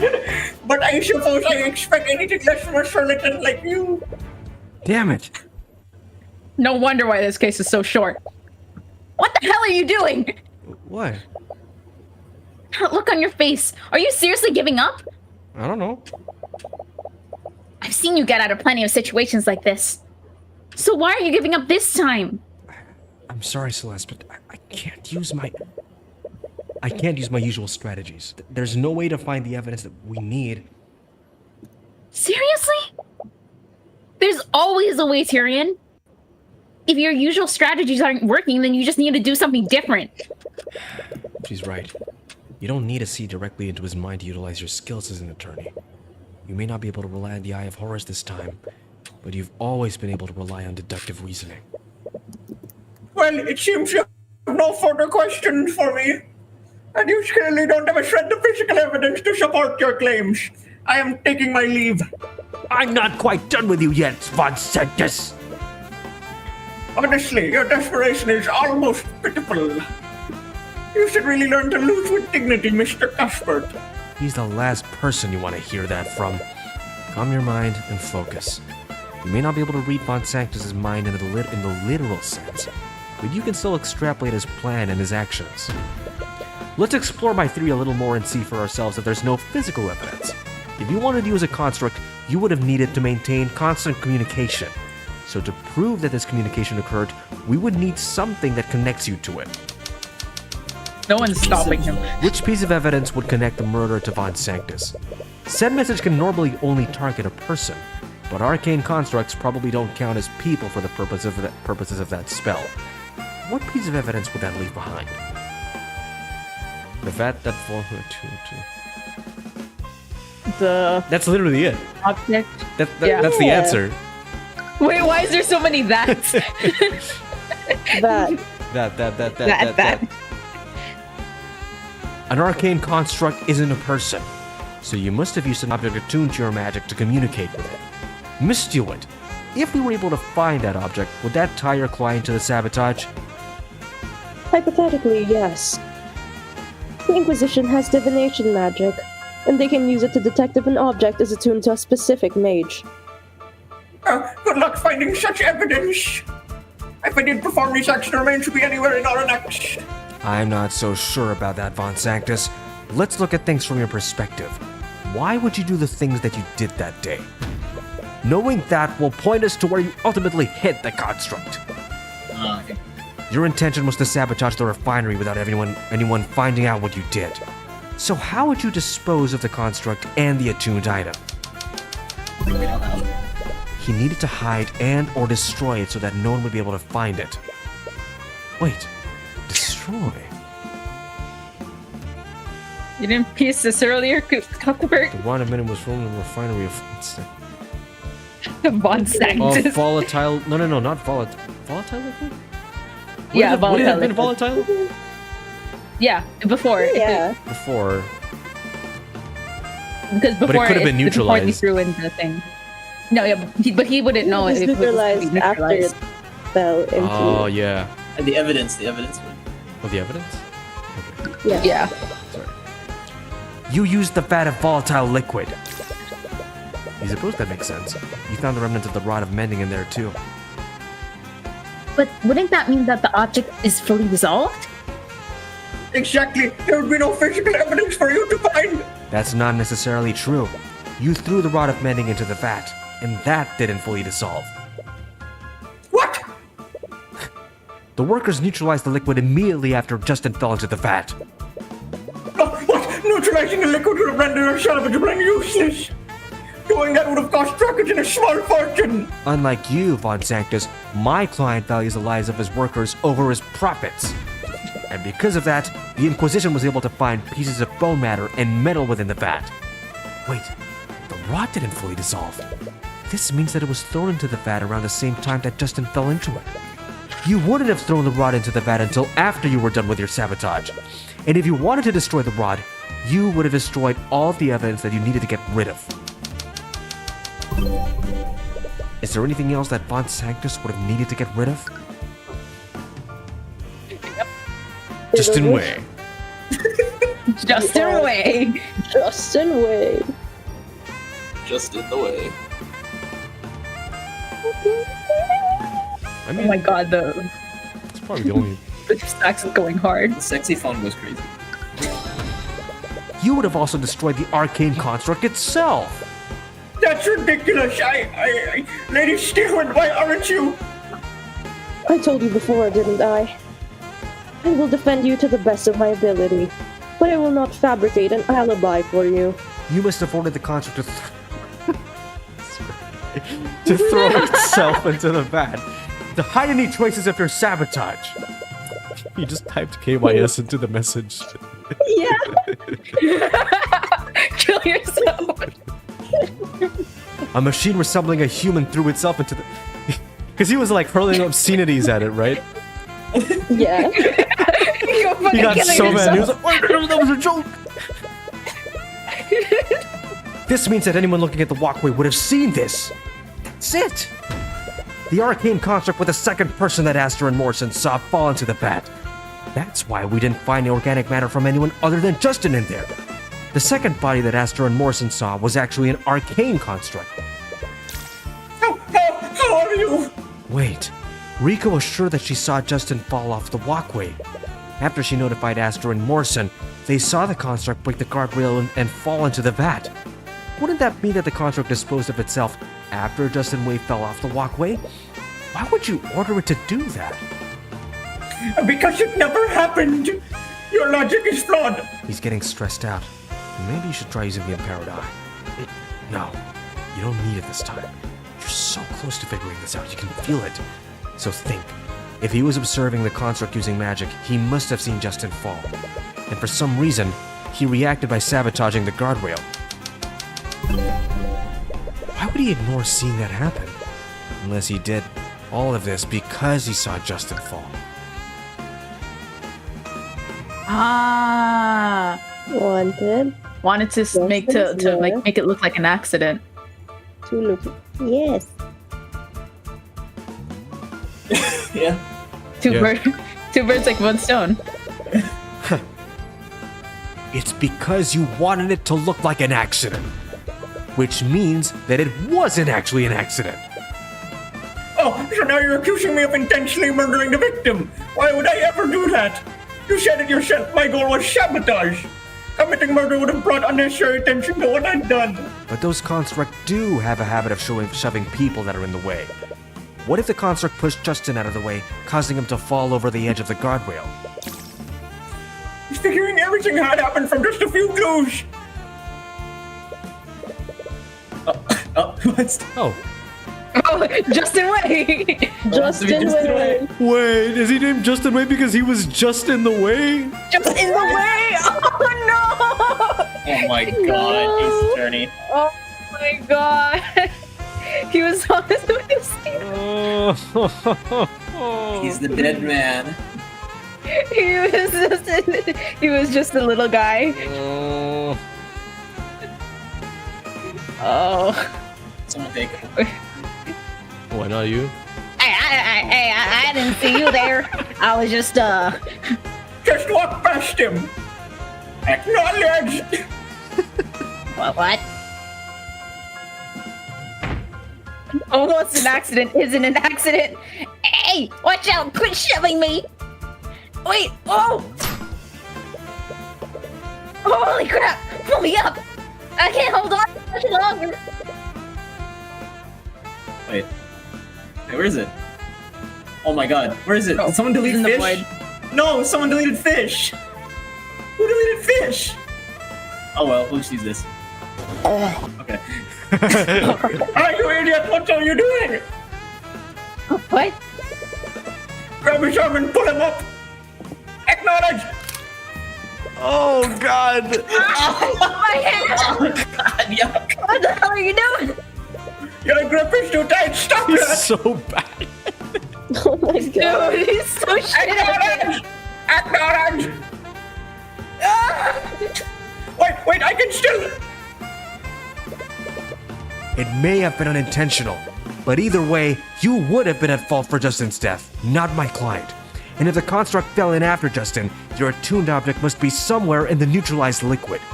No, Oh my it's god. even better than that. Constructs are made That's from why a he slipped specific up and said magical manslaughter. alloy, aren't they? I'm sure with a few divination spells, we can identify the metal shards from the construct in your arcane focus.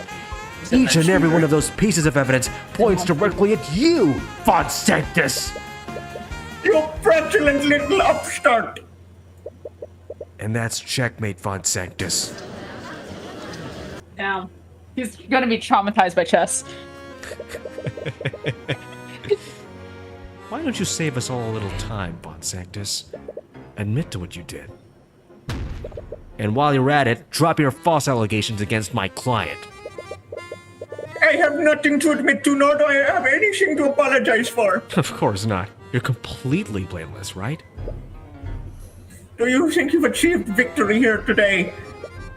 No, dissidents like you and Dracogen are absolutely deluded.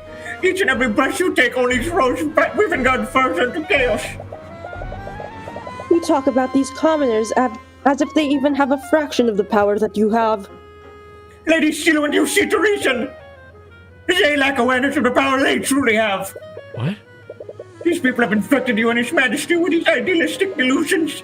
I implore you, I implore both of you to see reality for what it is. No, Von Sanctus. The true reality is that people like you become threatened when we challenge your power. You all speak about the rights of the individual. You speak as if each and every one of you wouldn't stab each other in the back at the moment that it benefited yourselves. You may hate nobility. You may curse, scream, and blame all of us for your little problems. But the truth is you need us. You need us to direct and lead you. You need us to maintain the fragile order that holds your peaceful little lives together. You talk about protecting the common folk from themselves. But the truth is that your actions led to the death of an innocent man. That is the only truth that matters. The defense has no further questions for the witness. He is dismissed. Very well. Dang! No The confetti. judge is like, No damn. confetti. Hey, maybe we'll get confetti in the last one. Tyrion's the opposite. He's like, oh man, I want confetti. He said whenever there's no confetti. And we even caught another murderer in the process. Yeah, we couldn't get the case officially dismissed today. But it's pretty much inevitable with the evidence that we brought in today. Actually, it probably won't even reach that point. I've Why do you? advised Lord Von Sanctus to drop the suit entirely. Word has already spread regarding the evidence that you brought forward. At this point, prolonging the trial would just harm his public image even more. It's great. Now I can build a case against him for Justin's death. Without that, I'll probably be forced to recuse myself from any charges brought against him. What? Why? It's because you represented him in a suit, isn't it? it would be considered a conflict of interest to prosecute him yourself, even though you're probably the only prosecutor that would convict him successfully. You're correct. As the head of one of the pillar families, he has the justice system dancing in the palm of his hand. He will definitely be quietly and swiftly acquitted. I would have never agreed to represent him if I had known about this. I'm truly sorry.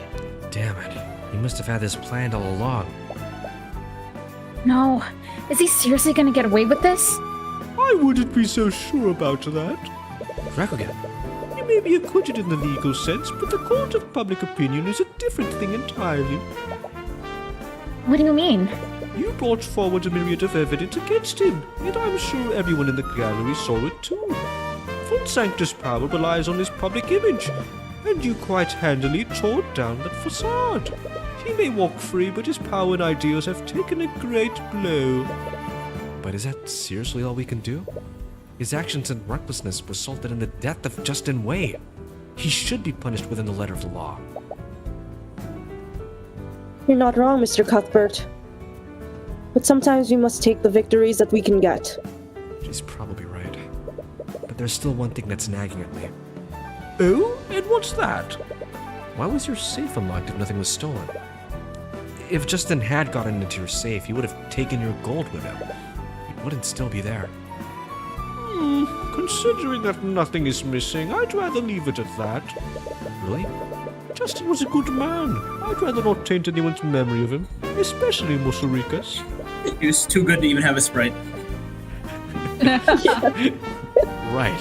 She was pretty upset about your accusations. Nothing was taken, so no harm was done in that regard. I suppose so. But I can't help but wonder what actually happened. Eris showed up and ruined everything. We'll see you guys. Wait. Wait. Oh, fucking eye taker. Oh shit. Who wants to be the eye taker? And Dan, you be the eye taker. Well, I'm gonna play both Tyrion and the big baddie. I don't think it's Who knows if Baddie? he's the big baddie? That just takes me. Actually, technically. Hey. I get the vibes that this is the show to kill you. What? He's the what? I get the vibes that this is the Shelly that you know who. Really? That's what I get the vibes of. Oh yeah. I'm sure Eris is still gonna be the big villain. I feel like it's a whole It's gonna be organization someone, thing. it's gonna be like a secret quest. There's no way someone gets revealed. You know? What do I give him? Wait. Listen to that music. Give it. That's the vibe, you know. Look at that trumpet. Spanish accent, please. Oh my god, Zoro. My name is Yes! Domingo Montoya. My name is Okay, Manny Patinkin. My name It's hard to like make him sound nasal without making him sound like like Make him sound like like a Sid the nerd. Sloth. What? No, I'm okay, I'm going for Zoro. It just makes Wait. Lower. You killed my father. Prepare to die. I don't know, is that it? You killed my father. Close enough, I think. Thanks, Lower. Close enough. Okay. It just makes no damn sense to me. The kid successfully robbed the guy days ago. No one saw him. No one even suspected him. But then he breaks into the place Antonio again. Banderas. Or Antonio Banderas. I could do Antonio Banderas. Let's see which one works. Also,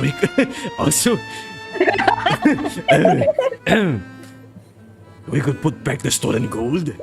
Does this make any sense to you, Eris? Oh, what? Oh. What? You got Dad?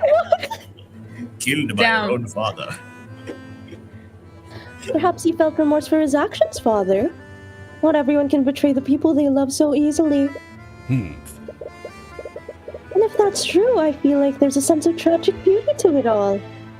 If he had never tried to do the right thing, he would have never encountered the construct in the first place. He would have paid his debt and he would still have his life.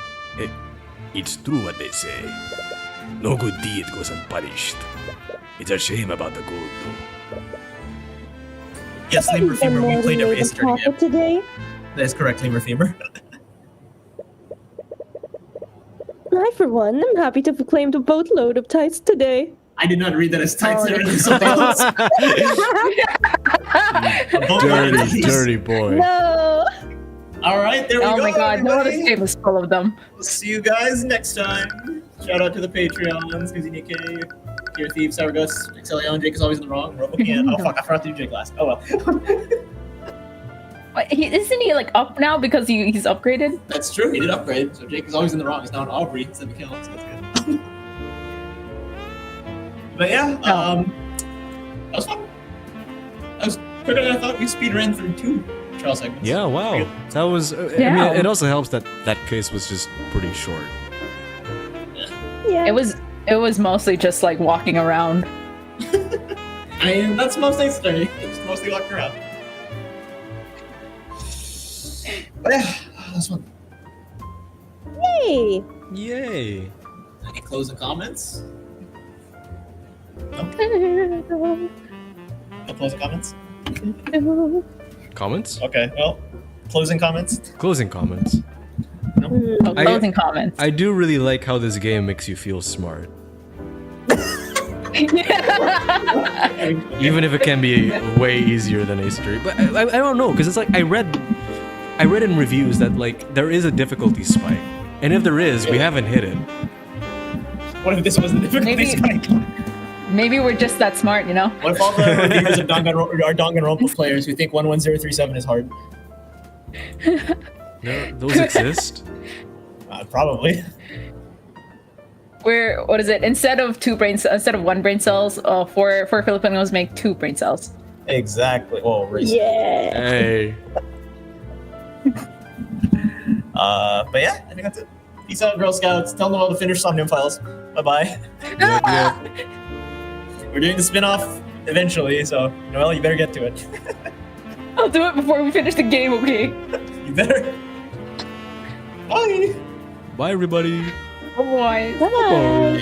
Peace out, Girl Scouts.